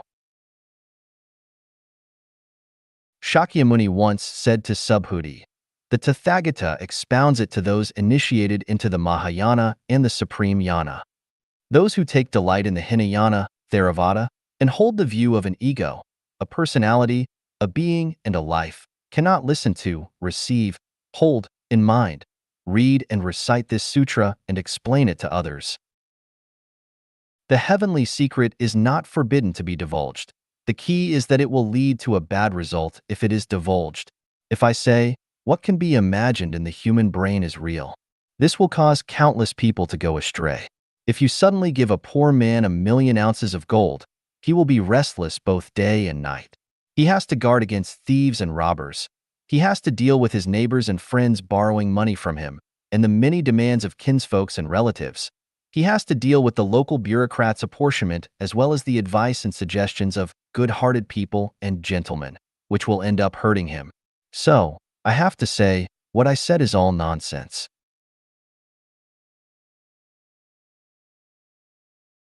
Although the heavenly secrets cannot be leaked, I can reveal a little information from the irrational numbers pi, and phi, golden ratio.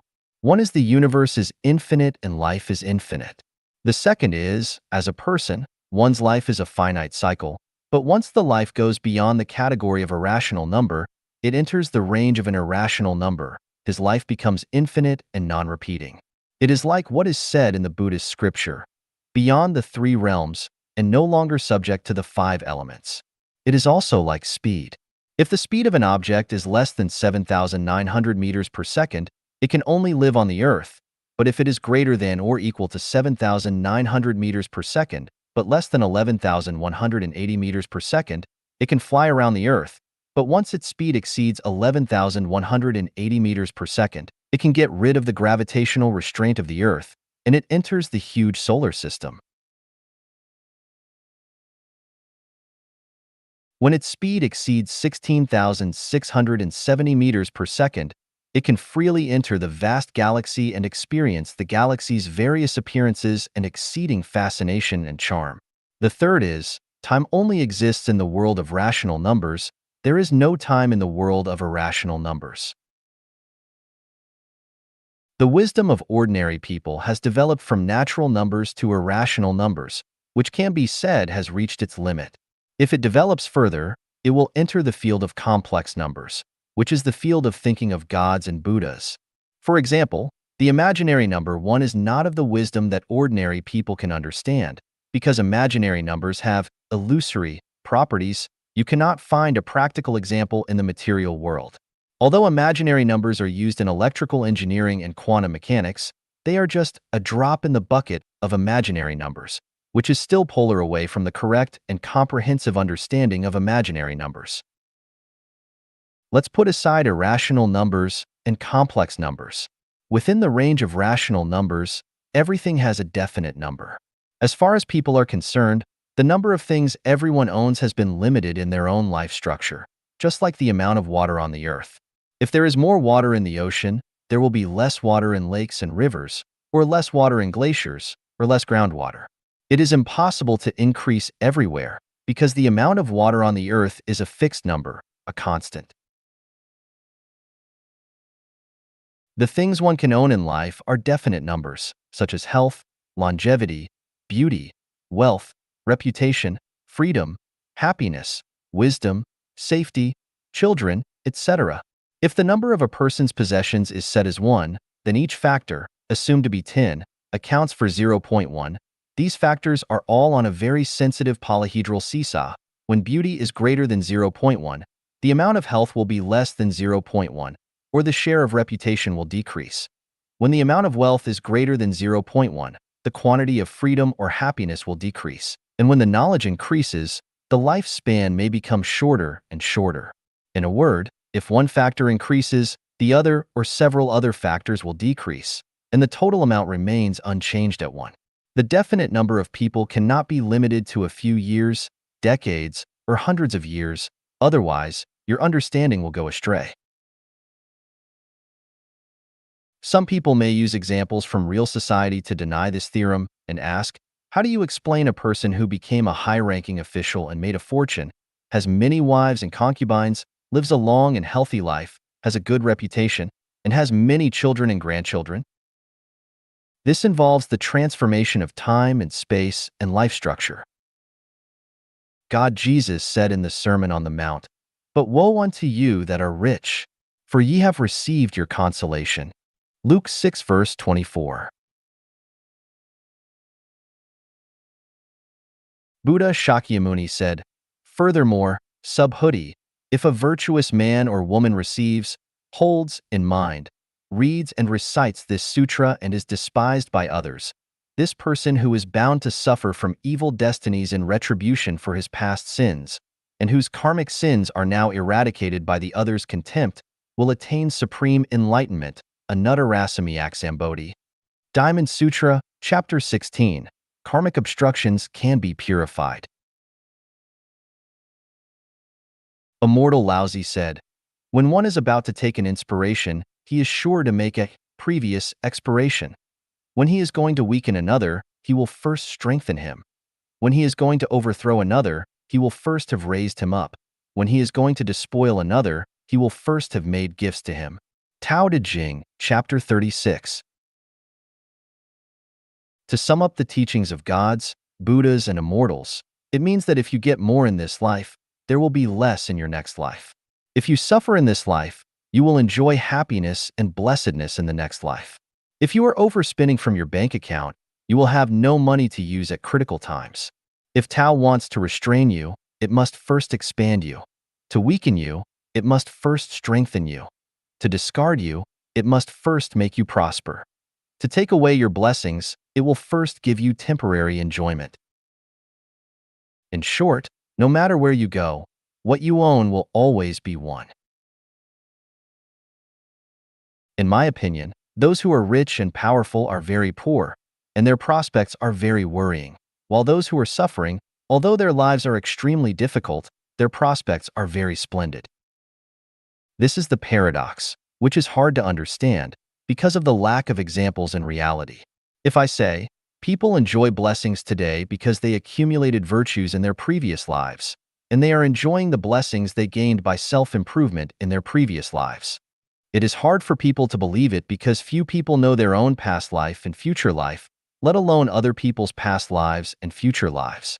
Without unconventional thinking, we cannot make the connection between the past life, the present life, and the next life, just like we can't organically combine the front side with the back side. The most valuable and meaningful life is one where you give more and enjoy less. People may be unfair to you, but heaven, the greatest creator, never will. Above, I only gave examples of oppositions of up and down, having and not having, success and failure, gain and loss, from which we can see that opposition is the appearance of the universe, while unity is the essence of the universe. 生死是表象，生命无生死。 Life and death are only images. There is neither life nor death in life. Xiefeng. Translated by Qin Yu. Edited by Peter. The Mobius strip tells us that life and death are not opposites. Life is death, and death is life. There is death in life, and life in death. The Yellow Emperor's Book of the Hidden Talisman said, "Life is the root of death, and death is the root of life." Babies cry when they are born. Why do they cry? Because life is bitter. How do you know that life is bitter? This is like a chick in an egg that has been hatched for 21 days, pecking at the shell. Although it does not know how thick the eggshell is, whether it can be pecked through, or whether there is a vast world outside the eggshell, it must peck. That is its instinct. What is instinct? Instinct is a kind of innate performance that biosomes can make without learning, such as chickens and eggshells pecking at them, bees making honey, migratory birds migrating with the seasons, mice digging holes, roosters crowing, etc. Babies cry as soon as they are born, and they know how to suck a breast. This is also an instinct. Everything has an instinct. If they do not have an instinct, everything will perish. So where did the instinct come from? This involves the origin of life. Please see the chapter of life. All things on earth are created by higher life, and instincts are embedded in the structure and order of life. The purpose of this chapter is to talk about life and death. Why do we say, life is death and death is life? To understand the true meaning of life and death, we must proceed from the following 3 points. First, do people have past lives? First of all, let me reprint the full text of an article compiled by Wang Jiankong and Li Liming and published in Reader magazine. Unbelievable, reborn girl. In 1926, a lovely little girl was born in Delhi, India. Her name was Shani Devi. When she was just born, there was nothing abnormal about her at all. But when she was 7 years old, little Shani suddenly said to her mother inexplicably, "Mom, I used to live in the city of Mathura." She also enthusiastically told her mother about Mathura and the situation at her home then. Later, Shanti mentioned this matter several more times. The parents were very worried when they saw their 7-year-old daughter talking about something irrelevant, so they took her to see a doctor. The doctor was puzzled after hearing Shanti's narration. "It's really strange. This child has no symptoms of mental abnormalities at all. How could she say these unbelievable things? Let's observe her for a while." However, at the age of 9, Shanti still did not forget about her living in Mathura. "Mom, did I mention that I lived in Mathura before? I got married there and gave birth to 3 children. My name was Luchi when I lived in Mathura." Shanti also told her mother the names and characteristics of the 3 children. The parents became more and more anxious after listening to their daughter's intoxicated chatter, thinking that the child's condition was probably getting worse. And they often wiped away their tears in secret. One day, a visitor came to see Shanti's mother. As soon as Shanti saw that person, she suddenly called out, "Mom, this person is my former husband's cousin. He also lives in Mathura." The guest was surprised when he heard Shanti's words and said, "Your daughter is right. I used to live in Mathura. But how did she know about it?" After the incident spread, it attracted the attention of the Indian government, and a special investigation committee was formed. The committee brought Shanti to Mathura for on-the-spot investigation. Shanti has never left Delhi since her birth. But as soon as she arrived in Mathura, she was able to warmly greet the local people who came to meet her in the Mathura dialect, as if she had met a long-lost friend. When she came to the door of a house, she stopped suddenly and said to others, "This is the house I used to live in." She walked in the door, pointed to an old man, and said, "He is just the father of my former husband." Then, she recognized her 2 children, and she also told people about her previous life in Mathura in detail, her association with her friends, the nearby landscape, and the school she was in at that time. The local people were very surprised when they heard her narration. What she said was completely correct, which was exactly the situation at that time. So little Shanti is the one who was reborn. The people who came to investigate this issue had to come to this conclusion. In India, the ancient Buddhist country, there are really many reborn people. Swarata Misho is one of them. One day, when he was traveling by bicycle, he pointed to a house he had never been to and said that he had lived here for a period and talked as if he just thought of it. He also talked about the past. This surprised the accompanying family members. They ran into the village to inquire, and what Swarata said was exactly what happened here decades ago. It is said that Swarata has been resurrected 3 times. There was also a young man in India named Gaspiel. He just died shortly.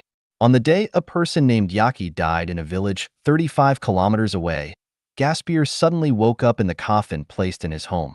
When people pulled him out of the coffin, to their surprise, Gaspiel knew the appearance of Yaki, who was far away in a foreign land, and all the things that happened in that village. There are many examples of past lives recorded in ancient and modern Chinese and foreign books. We can't completely believe what they say, but in the face of the facts, we can't deny everything. We can deny that the statement of Tang Monk in Journey to the West is the reincarnation of Jean Chanzi, but we cannot but believe in the theory of the reincarnated soul boy of the Tibetan Panchen Lama in Tibet.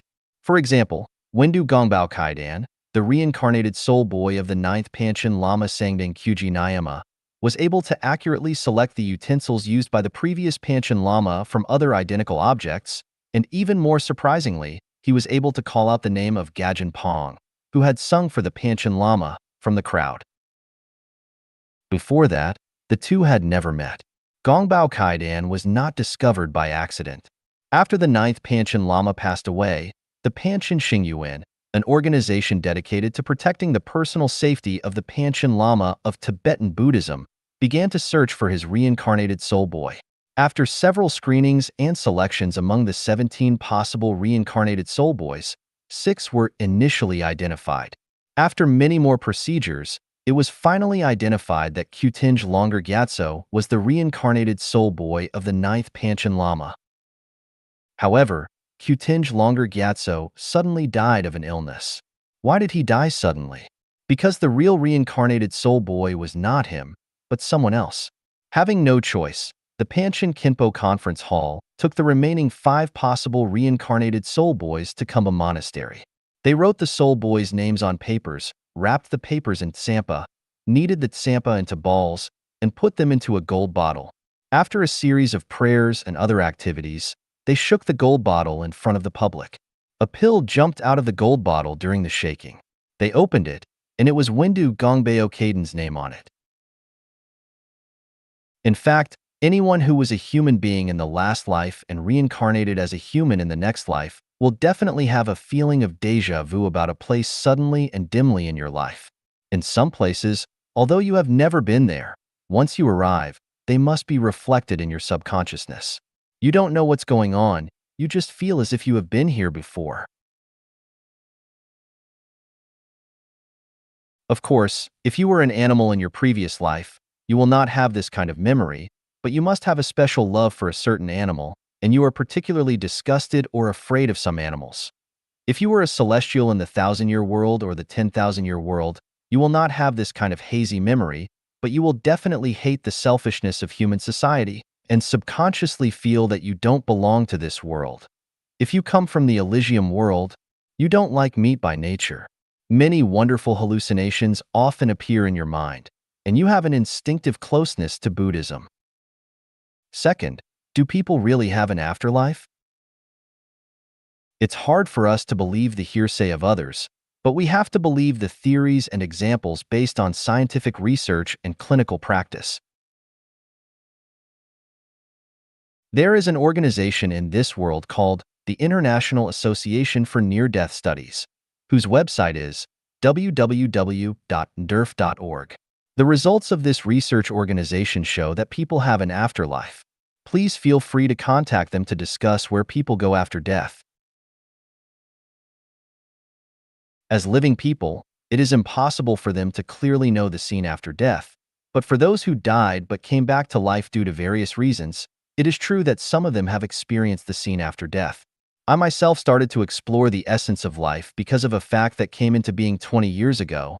That is, no matter whether people in the world believe it or not, I am sure that life has an afterlife, and because of my continuous research and exploration, I discovered my past life and future life and made clear the purpose and significance of my birth. I passed through a happy darkness and saw the bright sunshine. I felt extremely happy. I was pushed into a black hole, and my mind still maintained infinite peace. Suddenly, a ray of light appeared in front of me. It was like a star in the sky at first, and then it turned into a sun at dawn in an instant. The radiant sun does not dazzle me. On the contrary, looking at this red sun, I feel unparalleled happiness. This is a beautiful place. I am very happy to come to this place. I feel delightful. I seem to have a nightmare. Countless ghosts came to claim my life, and a black tornado also hit me. I was frightened to death, and suddenly I was pulled back by a force.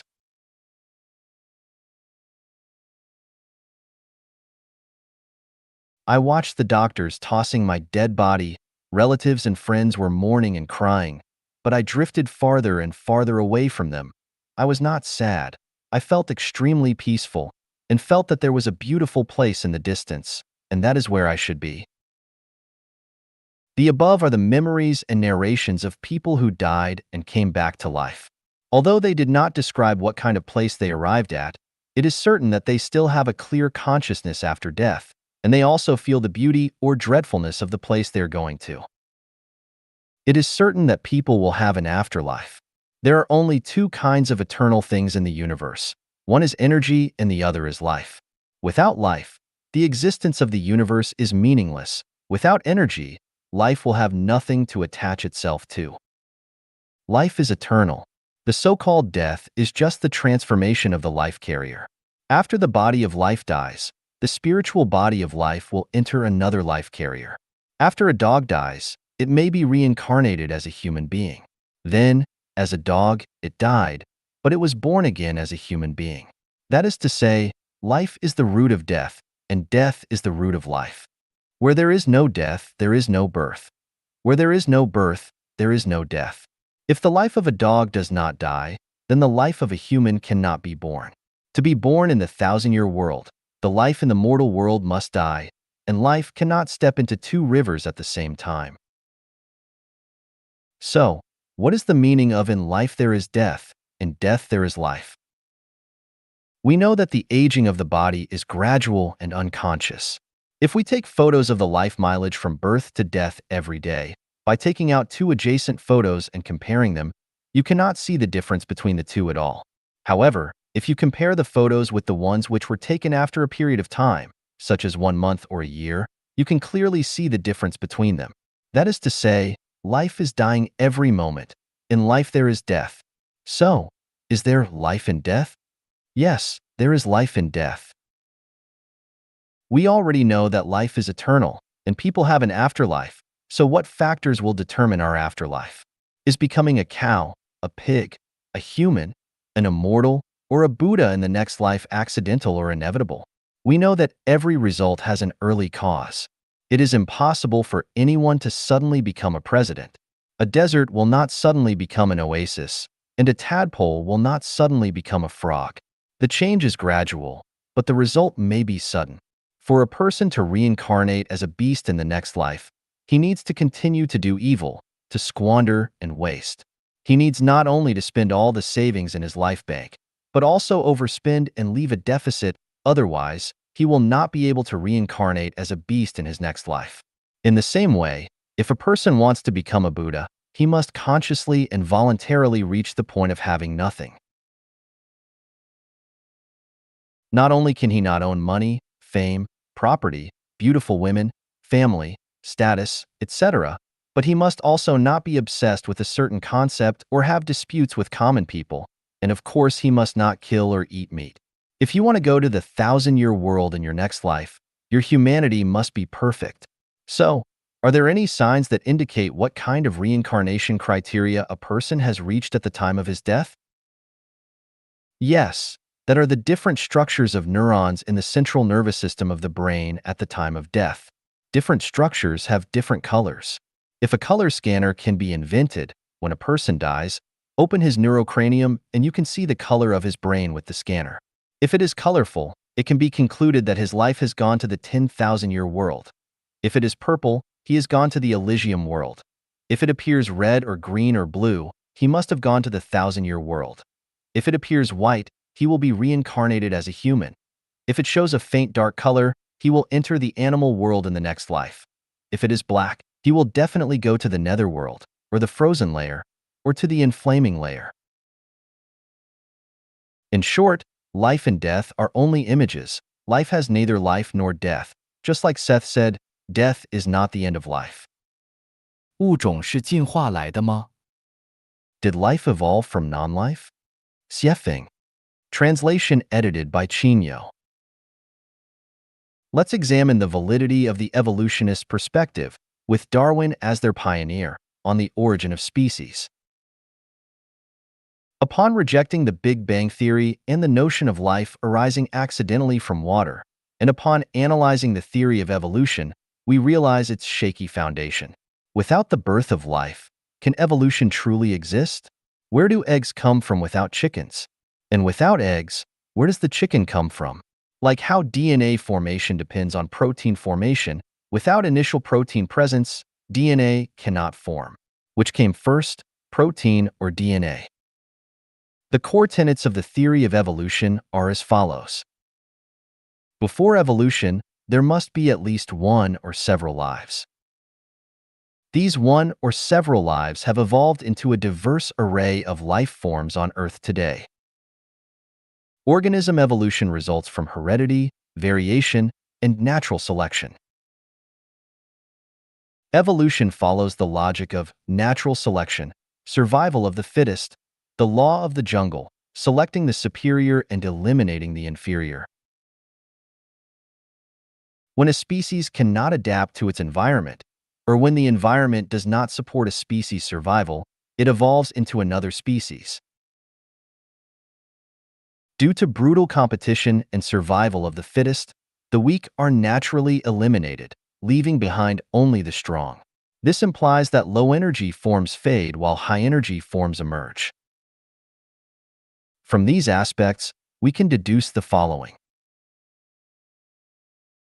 Earthworms, flies, turtles, dung beetles, cobras, dogs, humans, etc., originate from the same ancestor.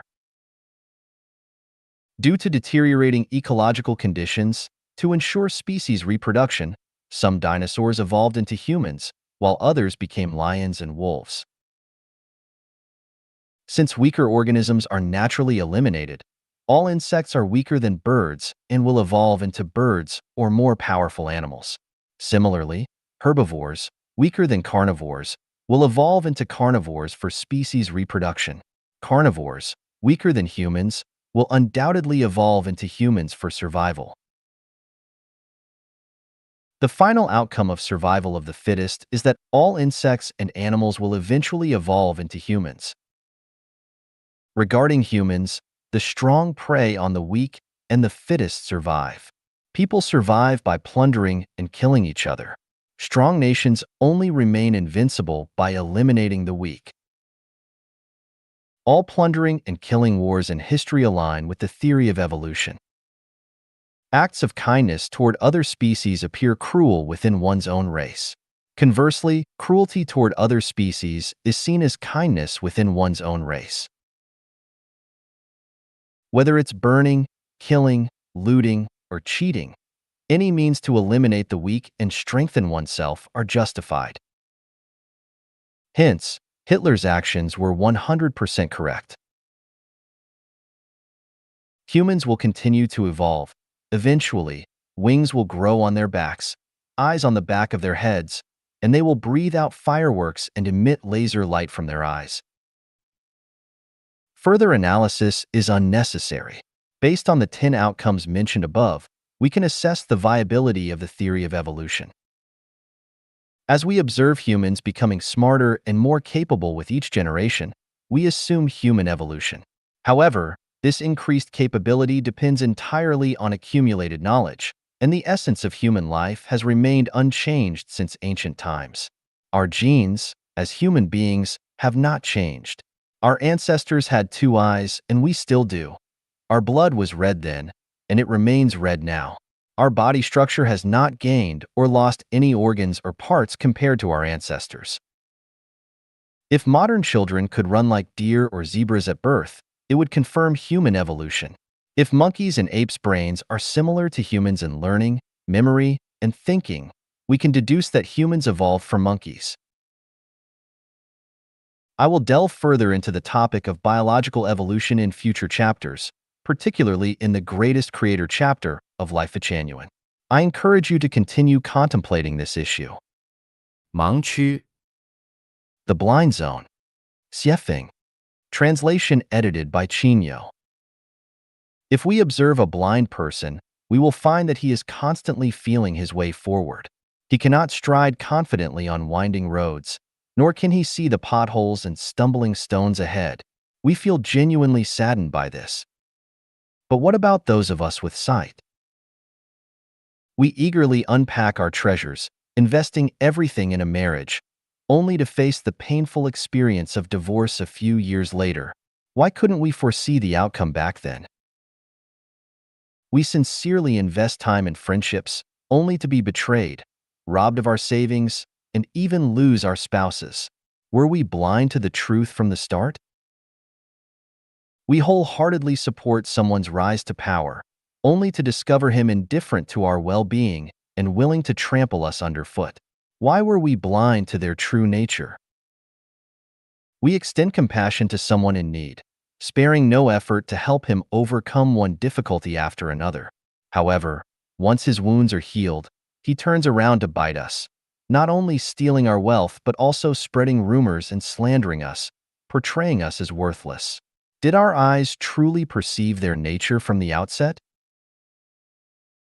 Parents toil tirelessly and pour their hearts into raising their children, hoping to have support in their old age. Yet, in an instant, their children die on the battlefield or under the wheel and fail to provide the expected support.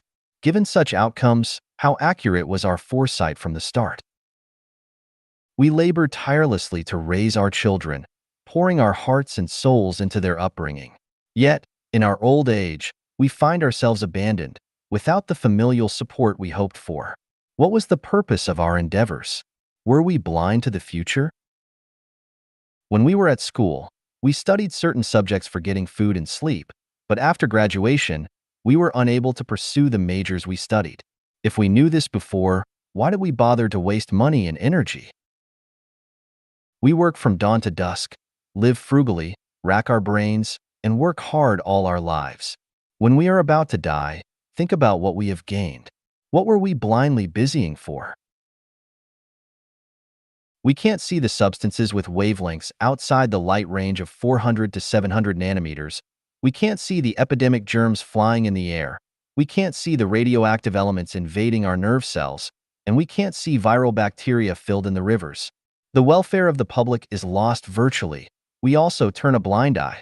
What will happen tomorrow? Our eyes are also invisible. How far and how deep can our eyes see? What on earth did we see? How different are we from the blind? The achievement of a general cost many lives. One family becomes rich and another 10,000 will be, relatively, poor. The predecessors are brilliant and the descendants will be bleak. In this life, behave like a tyrant. In the next life, one will suffer. What do we really understand? What did you see again? We are so busy every day. What on earth are we busy for? We are running with high spirits on the seemingly straight road. Is this road the best way of life? What is the point of what we are passionate about? We are working overtime to build a house somewhere, yet an earthquake is imminent in this area. So, the more we do, the greater our loss. And the more we hurry up, the more we waste, isn't it? We were sweating profusely and anxiously queued up to buy tickets for the maiden voyage of the Titanic. The day when you got the ticket, was it the day when the tragedy started?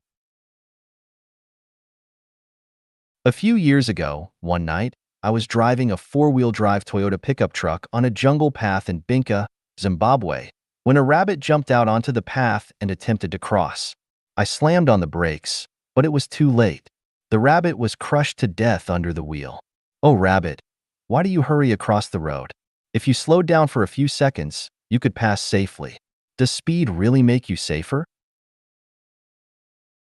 Recently, while typing with the window open in the study room of Villa number 46, at night, a few bees would often fly in to look for light. By the next day, all these bees would be found dead. Oh, bees, why do you seek out the light instead of staying in the darkness of the night? Is any bright place a good place? How many tragedies in the world happen in haste? How many joys of life are ruined in the pursuit of brightness? People, where are we going in such a hurry? There was a farmer who heard that there was gold far away, so he sold his property and went to a distant place to pan for gold. A few years later, he returned to his hometown empty-handed. Upon returning to his hometown, the first news he heard filled him with regret. The news is that the man who bought his property dug up a lot of gold on the land he sold. Everyone finds themselves in a blind zone, and it appears that we are navigating blindly. It appears that there are few individuals, both in ancient and modern times, from China and abroad, who can clearly guide us toward a path to happiness. The scriptures of major religions are profoundly deep, and we have yet to grasp their true meanings. How much farther must we tread within this blind zone? 野生动物为什么不培养自己的医生？ Why do wild animals not cultivate their own doctors? Xiefeng. Translation edited by Qinyo. Humans meticulously care for themselves, always fretting over and preparing for unforeseen future events, being precautious, and preventative. Contemplating the future and taking precautions isn't inherently wrong, but the question remains. Are we devoting too much time, energy, and resources to the future? By excessively fixating on the future, are we neglecting our present? Today, people seem to form friendships mainly for utilitarian purposes, rather than fostering genuine connections as our ancestors did, where hearts were in sync. At home, rely on parents. Outside, rely on friends. But why do we rely? We cloak our true intentions, compromising and pandering to friends, just to safeguard against unforeseeable future events, leaning on them, correct? Despite forced smiles, reluctant engagements, and considerable reluctance, we still go out of our way to garner support for others. Are we still being true to ourselves? How much of our time is squandered on fruitless pursuits? Why do we engage in this behavior? Is it all in anticipation of the unforeseeable future? We install security doors, set up alarms, erect fences, hang electric wires, manufacture weapons, construct hospitals, and purchase insurance. As humanity progresses, it appears the less secure we feel. Why is this? Will there come a day when everyone must wear bulletproof vests and dwell in heavily fortified underground bunkers? Is this truly the path of human advancement? Birds and wild animals do not have doctors or hospitals. Does that mean they cannot survive? The day before yesterday, I visited the Marandra Wildlife Sanctuary for observation. A large elephant mingled among a group of water buffaloes. According to the park staff, this elephant has been alive for nearly 30 years. It struck me. This elephant has lived for 30 years without ever seeing a doctor or receiving treatment from a hospital. How did it weather the storms and extreme weather conditions over these 30 years? Among humans, who among the 30-year-olds has never visited a hospital or seen a doctor? Can one not survive without doctors and hospitals?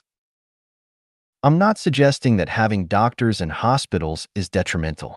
The extension of human lifespan partly hinges on the advancement of medical services. The question remains, why don't birds and wild animals have their own doctors and hospitals? Are they not living freely and happily?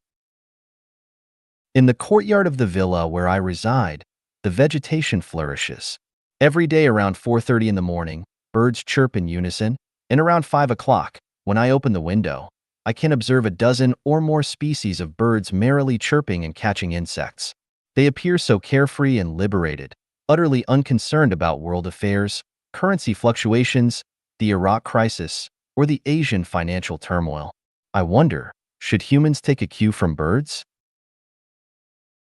If we eschew reliance on anything and nothing can be depended upon, if we refrain from worrying excessively about the future, will we live more freely?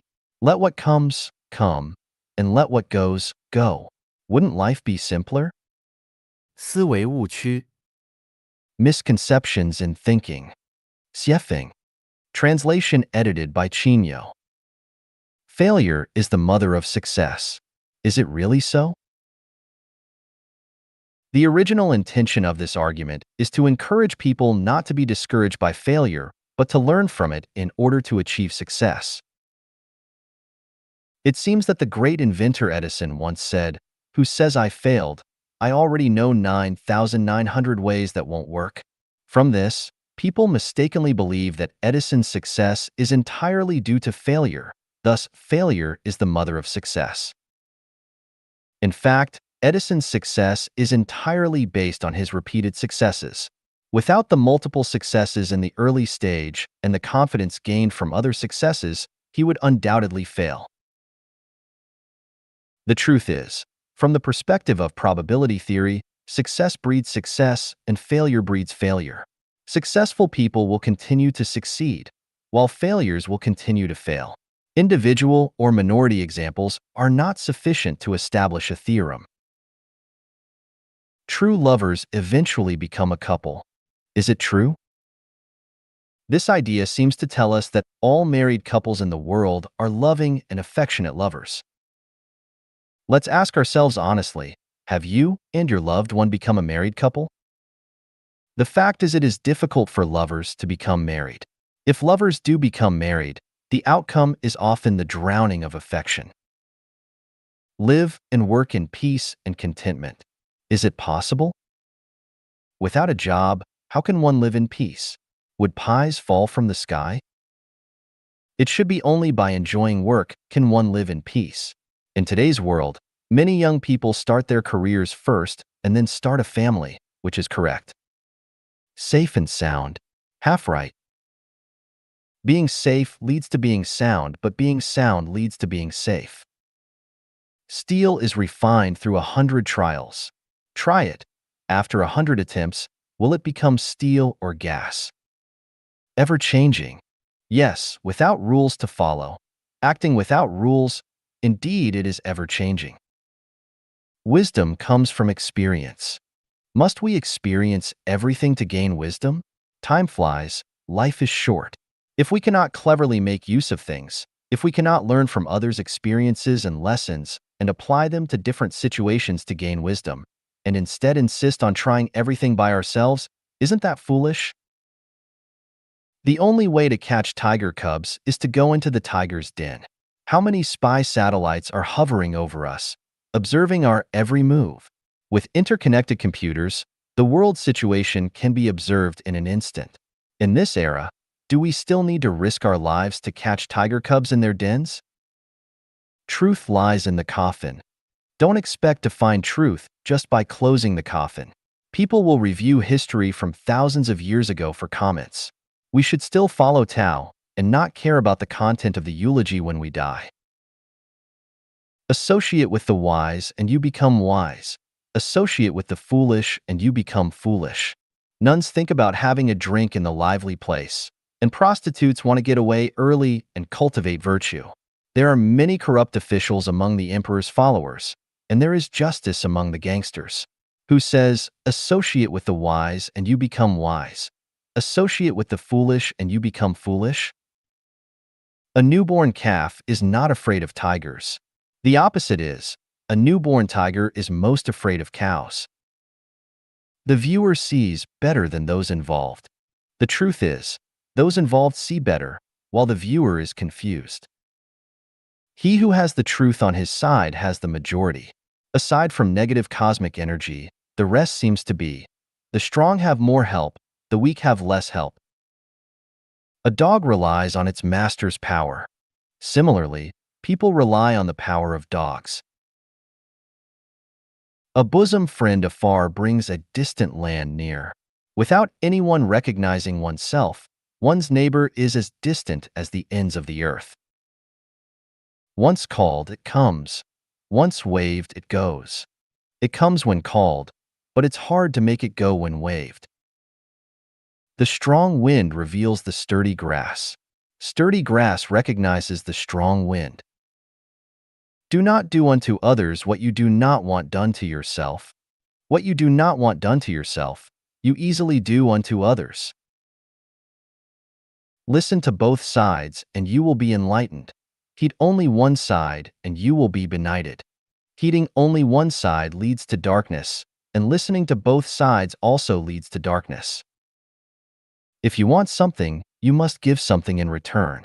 If you give something, it's definitely in order to get something back. Exhaust oneself in service and only rest in death. Exhaust oneself in service merely for the sake of reputation. A long road tests the strength of a horse. Time reveals a person's heart. Carrying a heavy load tests the strength of a horse, and money reveals a person's heart. Better to be a shattered jade than an intact tile. Better to be an intact tile than a shattered jade. If the skin is gone, what can the hair attach to? If the hair is gone, where can the skin hide? A broken mirror can be put together again. It's hard to mend a broken mirror. People fear fame as pigs fear fattening. People want fame as pigs want to grow fat. Youth is wasted on the young. Workers don't work hard, and bosses suffer. He who sees the trend is a wise man. He who sees the trend is a smooth talker. If one separates himself from physical labor, he cannot differentiate between the 5 grains. If one separates himself from physical labor, there will be an abundant harvest of the 5 grains. The whole year's work depends on a good start in spring.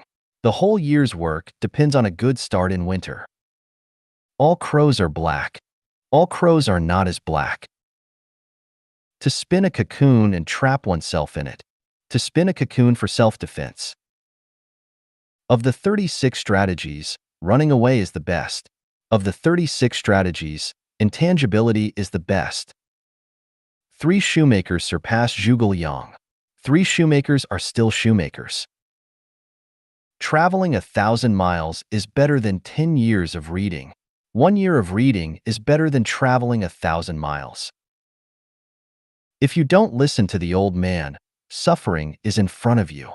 If you only listen to the old man, suffering lies ahead. 颠倒思维 Reverse thinking. Xiefeng. Translation edited by Qinyo. Not having is having is not having. Up is down is up. Success is failure and failure is success. Gain is loss is gain. You are me and I am you. Humans are Buddhas, and Buddhas are humans. People are ghosts, and ghosts are people. Humans are demons, and demons are humans. Life is death, and death is life. Moving forward is moving backward, and moving backward is moving forward. Destruction is construction, and construction is destruction. Being intelligent is being foolish, and being foolish is being intelligent. Science is a form of superstition, and superstition is a form of science. Politics involves governing people, and governing people involves politics. Workers are laborers, and cadres do nothing. Disorder is order, and order is disorder. A child is an old person, and an old person is a child. The infinitely large tends towards the infinitely small, and the infinitely small tends towards the infinitely large. The darker the place, the brighter it seems, yet the brighter it appears, the darker it becomes. The slower, the faster, and the faster, the slower. The richer one is, the more distressed one becomes, and the more powerful one is, the more dangerous one becomes.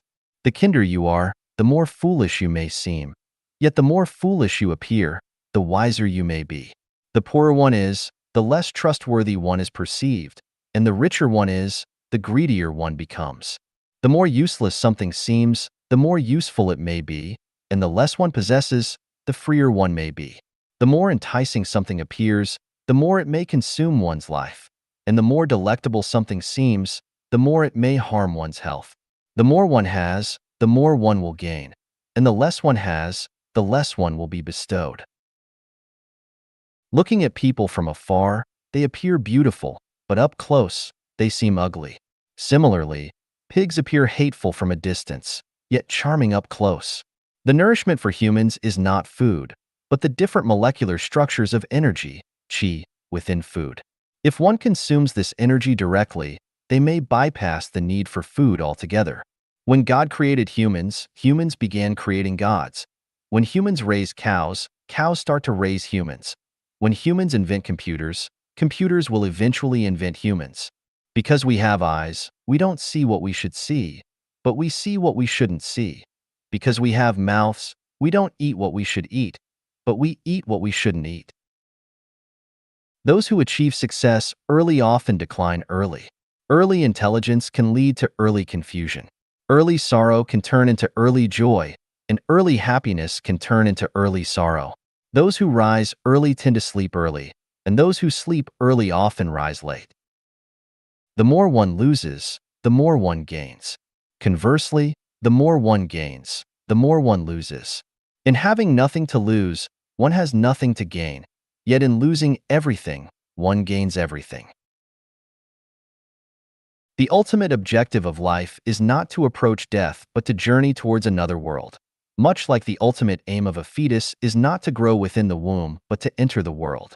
Thus, human society acts as a grand womb, through which individuals must pass, seemingly through the gateway of death, to reach another world. Consequently, death is not the end, but rather the beginning. The you in dreams is not your true self. The true self slumbers in the real world. Similarly, the you in the present is not the true self. The true self is sleeping in another world. The dream, you, is unaware that your real self is slumbering in the real world, just as the present you is unaware that the true self sleeps in another world. Upon awakening, the dream ends. When the true self awakens in another world, life concludes.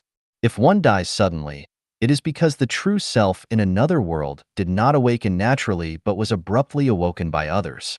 Thus, regardless of age or manner, death is not an inherently negative event, and the living need not sorrow but should rejoice in their timely cessation of illusion.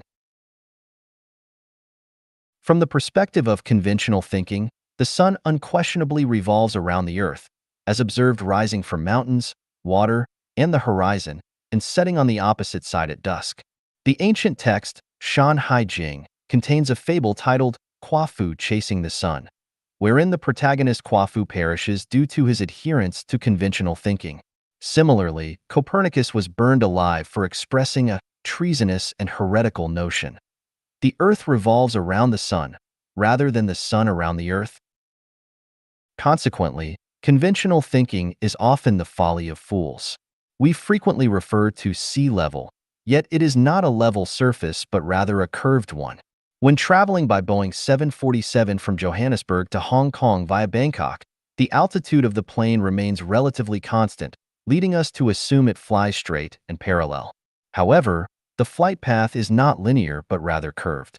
You take a globe, imagine yourself standing in Oslo, Norway, and then picture the people in Cape Town, South Africa. Can you tell me who is on top, who is on the bottom? If you consider yourself on top, then the people in Cape Town would be below. Since they are below, and everyone's feet are planted on the earth, it is without doubt that the people in Cape Town live with their heads facing down. However, when you visit Cape Town, you find that people are heads up, making it seem like the people in Oslo are the ones with their heads down. Thus, our conception of up and down may be erroneous. Though we claim airplanes soar in the sky, changing spatial perspectives reveals they travel beneath the earth. Extending from the spatial positions of up and down to the abstract concepts of high and low, we often say, the greater the hardships endured, the more esteemed the person, man struggles upwards, water flows downwards. This erroneous perception of hierarchy makes people forget the meaning of life, trapped in the quagmire of upward ascent since childhood, unable to extricate themselves. By the time old age approaches, they still don't understand, remaining confused, thus muddling their once very beautiful lives. The more energetic a person is, the more susceptible they are to straying from the path, and the smarter and more talented a person is, the easier it is for them to become ensnared in the mundane. Conversely, those who are frequently ill, seemingly hopeless, are more likely to grasp the truth. This is reflected in the Taoist saying, illness breeds Tao in the mind, and the reason lies therein. Let's look at time again. We say, today is March 3rd, 2004, and 10 years from today will be March 3rd, 2014. Upon waking in the morning, we glance at the clock and exclaim, ah, it's already 7 o'clock.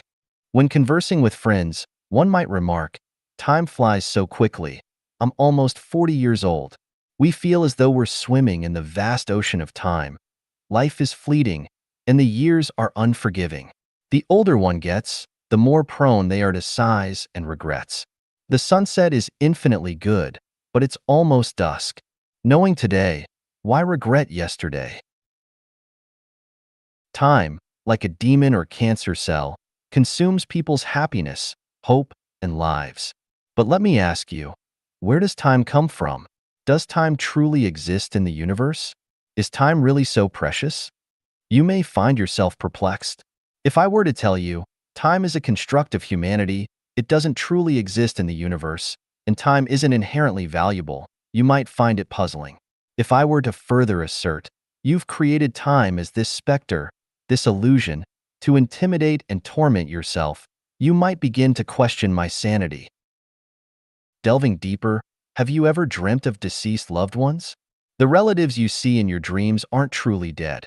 They've merely transitioned to a different realm of existence or shifted to another space. Would you then consider me delusional, spouting nonsense? The truth is, if you were to think so, You'd be correct, indicating your normalcy, practicality, and rationality, but lacking the concept of unconventional thinking. 3 meals a day are considered essential. The diet should be varied. Otherwise, malnutrition may ensue. This is conventional wisdom. If you firmly believe it to be an absolute truth, then indeed it is. You become accustomed to 3 meals a day. Should you miss one, you'll feel hunger and uneasy. If you believe 2 meals a day suffice, then indeed they do. If one day you were to consume an extra meal, you'd experience stomach discomfort. If you believe 1 meal a day is adequate, then it is. Regarding food, if you subscribe to the theories of nutritionists, you'll include chicken, duck, fish, various fruits, vegetables, etc. in your diet. If you adopt a diet that is too simplistic, it will result in your physical and mental emaciation, accompanied by fatigue. But if you reject the conventional nutritionist's approach, believing that consuming only 1 egg and a glass of milk per day provides ample energy, then indeed it does. Furthermore, if you firmly believe that subsisting on a spoonful of honey, an apple, and an adequate amount of spring water per day is sufficient, then it is. Should you believe that abstaining from food and drink altogether, existing as your own cosmic entity, allows for longevity, then you've grasped the mechanics of animal hibernation, attaining the wisdom of Bodhidharma. Expanding upon this, should you experience faint stomach pains one day, subsequently suspecting stomach cancer and thinking daily, "Oh no, I have stomach cancer," within 3 months, a medical examination confirms your fears. Conversely, after an examination reveals lung cancer, should you firmly assert, "This cannot be lung cancer. My lungs are perfectly healthy, and there's no way I could have lung cancer," 3 months later, the lung cancer dissipates. The key lies in the power of the mind. It only works when one believes sincerely. With sincerity, one can split gold. "I'm old. I'm no longer capable. I'm already 40. What else can I do? This life is what it is. If there's an afterlife, I must. I'm already 80. This illness cannot be cured. This is impossible. This is too fantastical." These sentiments, born of conventional thinking, lead one down a path of negativity, a suicidal mindset, a misconception of human nature, a spreading virus. Some may argue, "I'm already in my 70s, nearing the end. Even if I were to break free from conventional thinking, what good would it do?" Let me tell you, every day of a person's life, every age, marks both an end and a new beginning. Each day heralds the birth of a new self. People can live not only to 100, but even 200 years. The reason for disbelief lies in the millennia of conventional thinking constraining minds and thoughts, coupled with the misleading notions of shallow science, claiming a pituitary gland at the back of the brain secretes a fluid controlling lifespan and asserting that humans undergo only 7 cell divisions from birth to death. These are all negative inductions. Be practical and realistic. Don't aim too high. Human lives rarely exceed 70. You're almost 80. Be content. Do you really believe in a second youth? The next time someone dares to preach such wisdom, tell them to take their ignorant babble elsewhere. An elephant can be tied to a stake with only a thin rope. A farmer can be tied to the ground with only a bit of land. A worker can be tied to a workshop with only a few sets of tools and a workplace. An intellectual can be tied to a job with only a few hundred yuan salary in the hope of being promoted. A businessman can be tied to a business field with only a little profit. A follower of a religion can be bound within a certain religion by a scripture, and an official can be tied to a post with only one position. The moral creed of children whose parents are still alive should not travel too far away from their parents has tied a high school outstanding classmate of mine near his home forever. The absurd causal preaching of "there are 3 forms of unfilial conducts, having no male heir is the gravest of the 3, has made countless respectable people suffer from inner torment forever. For their parents, for relatives and friends, for children, for traditional virtues, for reputation, countless men and women who do not love each other silently endure and live together for a lifetime. Everyone is more or less tied by invisible ropes, and everyone's mind is covered by an invisible net of thinking. Everyone is carrying a heavy cross, but they can't feel it. Or they can feel it, but do not have the strength and courage to break through the fetters. Seeing that the people around them are living like this, they feel at ease, get used to it, become numb, so they bear it. Someone asked me, "It's easy for an elephant tied by a string to break free, but where will it go if it breaks free?" Yes, if you break free, where can you go? With no fodder, no jobs, no wages, no position, and even no housing and the surrounding relationships, how can one survive? There was a group of swans.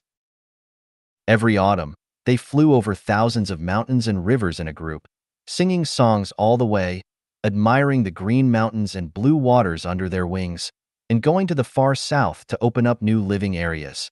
A few of them were captured and fed by humans. They grew fatter and fatter, having no worry about food and drink, and carefree. Even in the cold wind and snow, there was a shelter protecting them from the wind. As time went by, they got used to the food given by the master and got used to the joy with the chickens, ducks, pigs, and dogs. Their brothers and sisters flew back the next year, and they met with a burst of kisses and hubbub. Autumn was here again, and the brothers and sisters came to encourage them to fly to the warm south together. But they advised their brothers and sisters in turn, "Stay here, there is food, drink, and housing here. Why bother to fly back and forth every year? Besides, the place you fly to may not necessarily be lush with water and grass. Even if the food is abundant, you have to find food yourself. How can it compare to us here having food and drink and being free and easy?" The brothers and sisters shook their heads in puzzlement. One by one, they spread their wings and flew away. In the third year, spring had come, and the flowers were in bloom. The brothers and sisters flew back again with singing. But except for 2 nephews and nieces, their original brothers and sisters were nowhere to be seen. They asked their dirty nephew, "Where did your uncles and aunts go?" The lame niece rushed to cry. A few uncles were killed by the master to entertain guests. Other uncles were killed by the mistress, saying that she wanted to nourish her body, and the aunts were taken away by relatives and friends of the family. Don't know whether they are still alive. When I was grabbing food with the puppy, my leg was bitten by the mother dog. What should my brother and I do now? As she spoke, she squatted on the ground in despair. All the swans came around at once, stroked and comforted with their white wings. "Children, don't cry. We will take you out of here this autumn." "Where can we go?" asked the poor nephew. Long-term habits have formed a fixed thinking. Once the thinking is fixed, it is difficult to break through.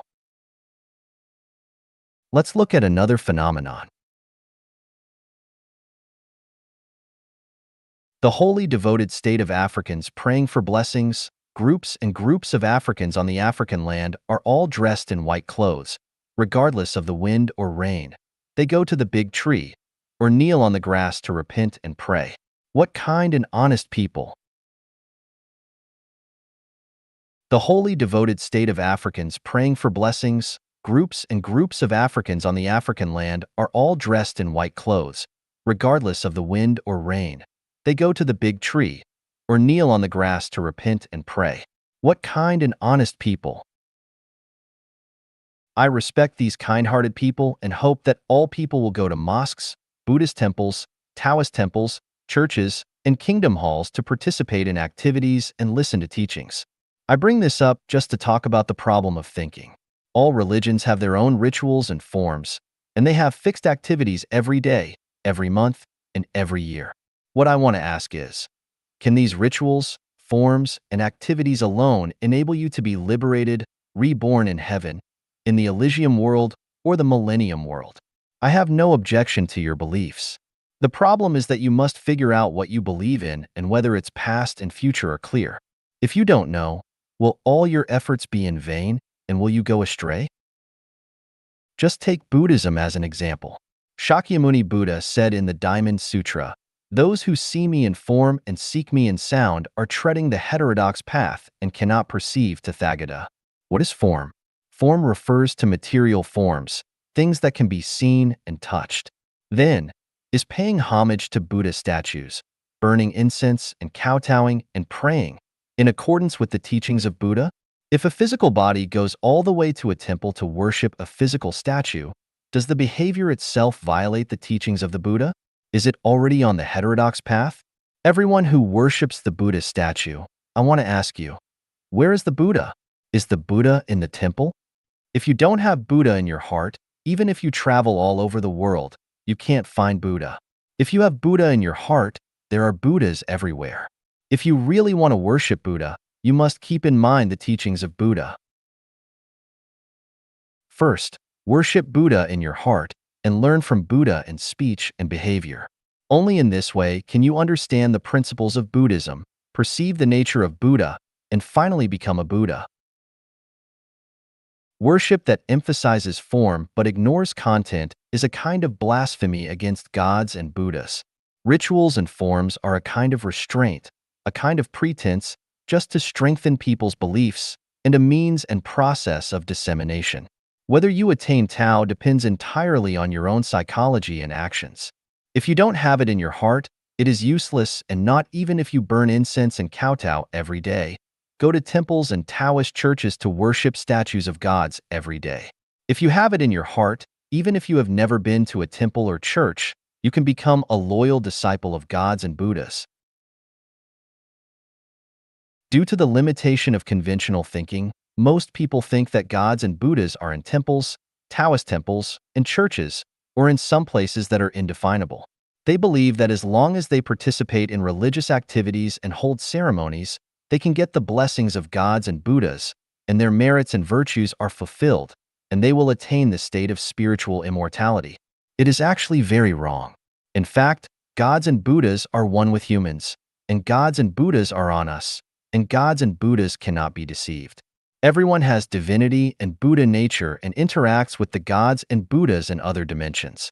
Whether we can go to the space of gods and Buddhas after death is entirely determined by the response information waves we send out from our body and the intensity of the visible light colors which we have but cannot be seen and distinguished by the naked eye. Just like a networked computer, the program has been determined, and it all depends on how you apply it. It is impossible to get away with it if you want to be opportunistic. The great world seems chaotic, complicated, unpredictable, and elusive, but it is actually very simple. Our every word, deed, every action, every thought is recorded on our body without omission. Even in the pitch-dark night, one does things secretly, thinking that the gods do not know it, and the ghosts do not notice it. In fact, the information waves and light emitted from us have changed and have been clearly revealed. Divine punishments, though slow, are always sure. With big meshes yet letting nothing slip through, who can you fool? 思维的威力。 The Power of Thinking. Xiefeng. Translation edited by Qinyo. Let me begin with an example. In the 5th issue of Reader in 1997, there was a short article with the following content. One day, during a casual conversation, Zhang Zhindua asked Liu Jimin, "Do you know how one can die the most peaceful death?" Jimin was at a loss for words. Zhindua remarked, "The best way for someone to die is by falling from an airplane. It's the most peaceful death." Ironically, on October 17, 1958, while leading a cultural delegation to Afghanistan, Zhindua's plane crashed, and he passed away at the age of 61. You must have recognized the power of thinking. Zhang Zhindua's death from falling out of an airplane was not accidental, but rather a result of his thinking. There are numerous such instances. You can explore them on your own. Thinking is a form of non-material that communicates with negative cosmic energy. The path ahead of us is not determined by our actions, but rather controlled by our thinking. Whether positive or negative, once our thinking is set, the energy of the negative universe will fully align to achieve our goals. I'd rather not delve deeper into this, to prevent others from mastering its laws and causing harm to others. Let me offer a few unique examples for you to ponder or experiment with. Take a piece of paper the size of a bank check and firmly believe in your mind that it's a flawless bank check with the exact amount written on it. Head to the bank to cash it, and the teller will surely comply. However, Any trace of doubt in your mind will lead to failure. Lock yourself in a room with closed doors and windows and practice how to exit it. If you eliminate the presence of tangible objects like walls and doors from your thinking, you can easily leave. But if even a slight doubt exists, you'll inevitably hit a wall. Those who can walk on water don't perceive it as such beneath their feet. If you start to panic or doubt the water's ability to support you while walking on it, you'll sink immediately. Attempt to infiltrate a heavily guarded location. By envisioning yourself as invisible in your mind, you can confidently enter and exit. However, the slightest fear will immediately alert the guards. Stand atop a high-rise building or a cliff's edge and imagine flying to another high point without any tools. Conventional thinking deems it impossible and reckless, yet unconventional thinkers can achieve it. By conventional standards, the aforementioned scenarios are mere fantasies and delusions. If you hold this view, it indicates your normalcy, rationality, and scientific mindset. Finding them intriguing suggests you possess the capacity for unconventional thinking. Recognizing the superficiality of our understanding of the material world implies that such feats are entirely plausible, signifying a departure from conventional thinking. Further development will unveil more mysteries of the universe. Thinking is one of the most potent energies in the cosmos. Those who master it wield boundless power and can invisibly influence life and death. Mastery depends on our self-cultivation, while accessing higher realms hinges on our self-improvement. Here, what I want to declare is, when it comes to unusual endeavors, start with the small steps. Don't rush to summon winds and call forth rain or command the wind and clouds right from the start. As your self-cultivation improves, many things will naturally come to fruition. If you're eager for success and attempt to achieve it overnight, pushing hard before it's time, you do so at your own risk. The path to attaining great power is deceptively simple. Once hinted at, it becomes clear. With heightened spiritual power, compassion becomes paramount. Avoid arrogance, complacency, or actions that may harm others. If you stray onto a darker path, don't blame me when regret sets in too late. Should you ever ascend to higher realms, remember the origins of your unconventional thinking in your heart, so as not to violate the rules of heaven and end up like water without a source or a tree without roots. 我反常思维的契机及过程。 The origin and process of my unconventional thinking. Xiefeng. Translation edited by Qinyo. To explain the origins of my unconventional thinking and to provide insight into the scientific approach to unconventional thinking, let me briefly outline the process through which I began to think unconventionally. The first person to recognize my unconventional thinking was my wife. She always said I was peculiar, different from others, and later she even labeled me as a monster. Because of this, we often couldn't reach a consensus on many family matters due to our different ways of thinking. But because I insisted on my own views and was unwilling to change my mindset, she had no choice. I said to her, "You may be right, but give me a chance. As long as you do as I say, our lives will undergo a significant change every 5 years. If there's no major change in the first 5 years, I'll always listen to you." Of course, practice proved that my thinking conforms to objective laws. In fact, in my opinion, normality is abnormal, and abnormality is normal. The thinking of ordinary people is confused by dazzling surface phenomena, focusing only on immediate interests and the present time and space, without understanding what emptiness is, what reality is, what existence is, and what non-existence is, so they cannot understand unconventional thinking.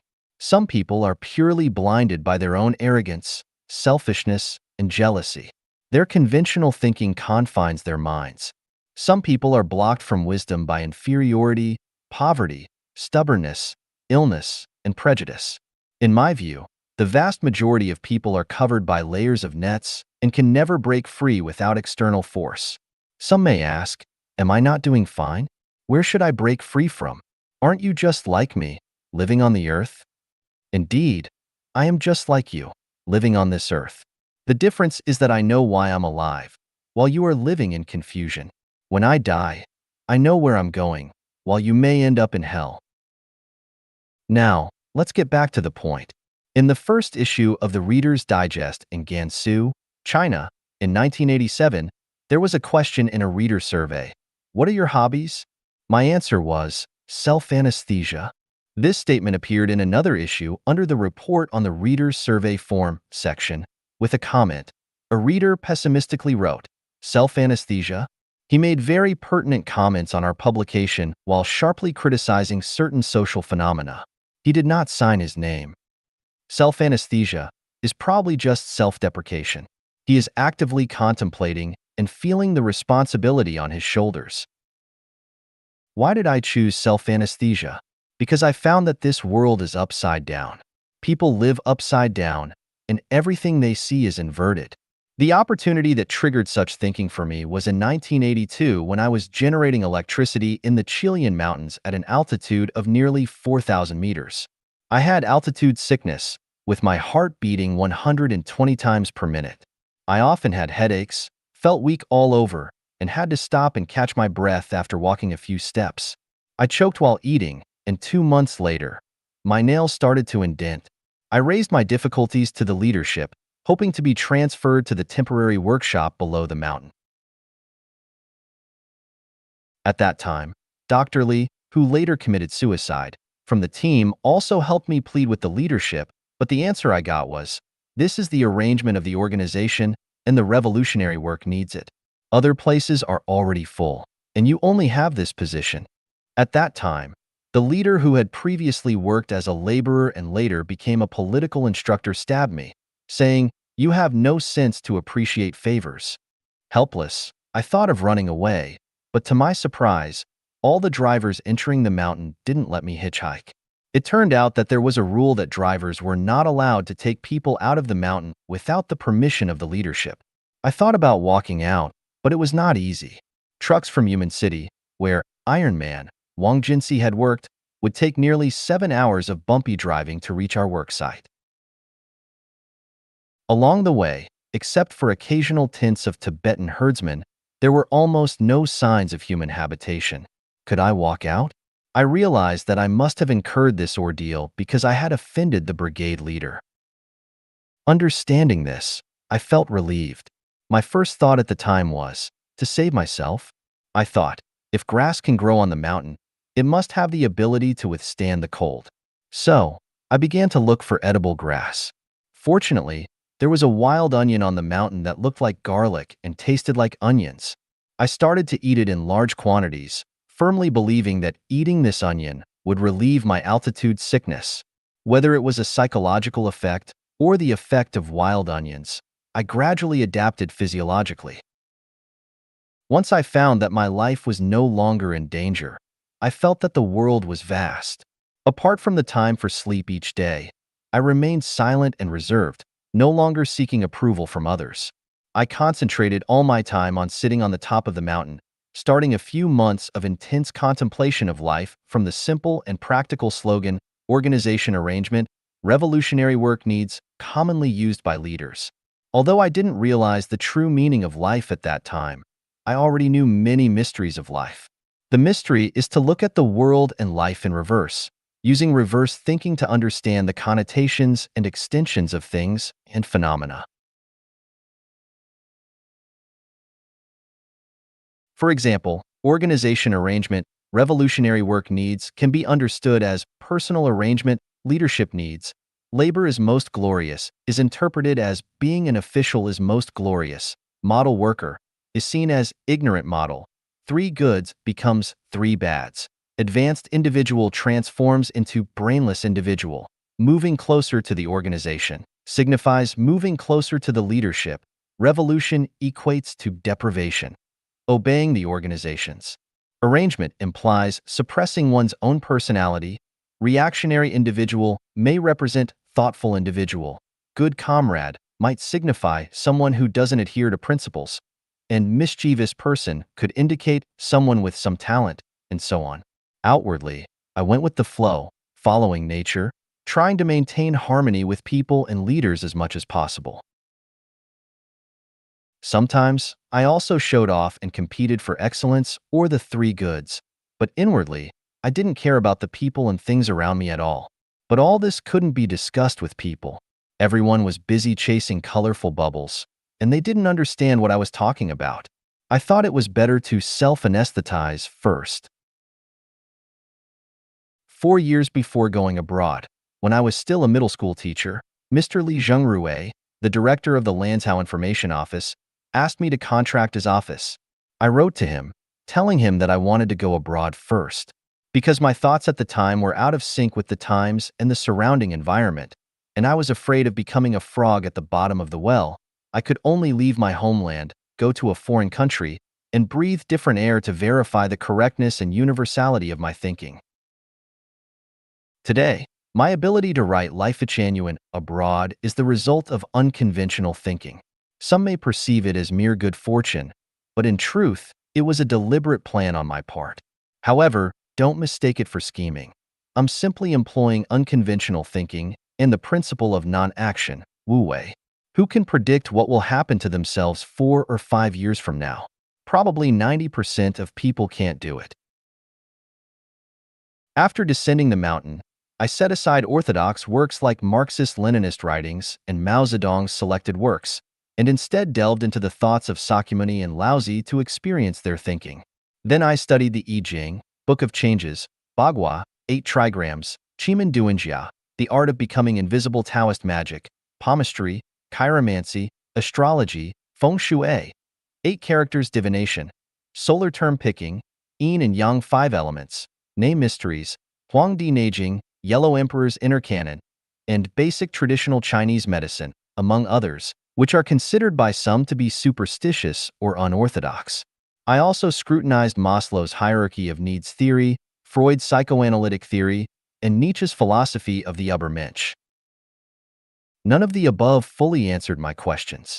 After that, I worked as a translator, a truck driver, a salesperson, a street vendor, a shopkeeper, a nightclub manager, a restaurant owner, a fast food operator, and a bartender in a foreign country, using real-life experiences to verify my insights and experience the ups and downs of life. Apart from my experiences abroad, I worked as a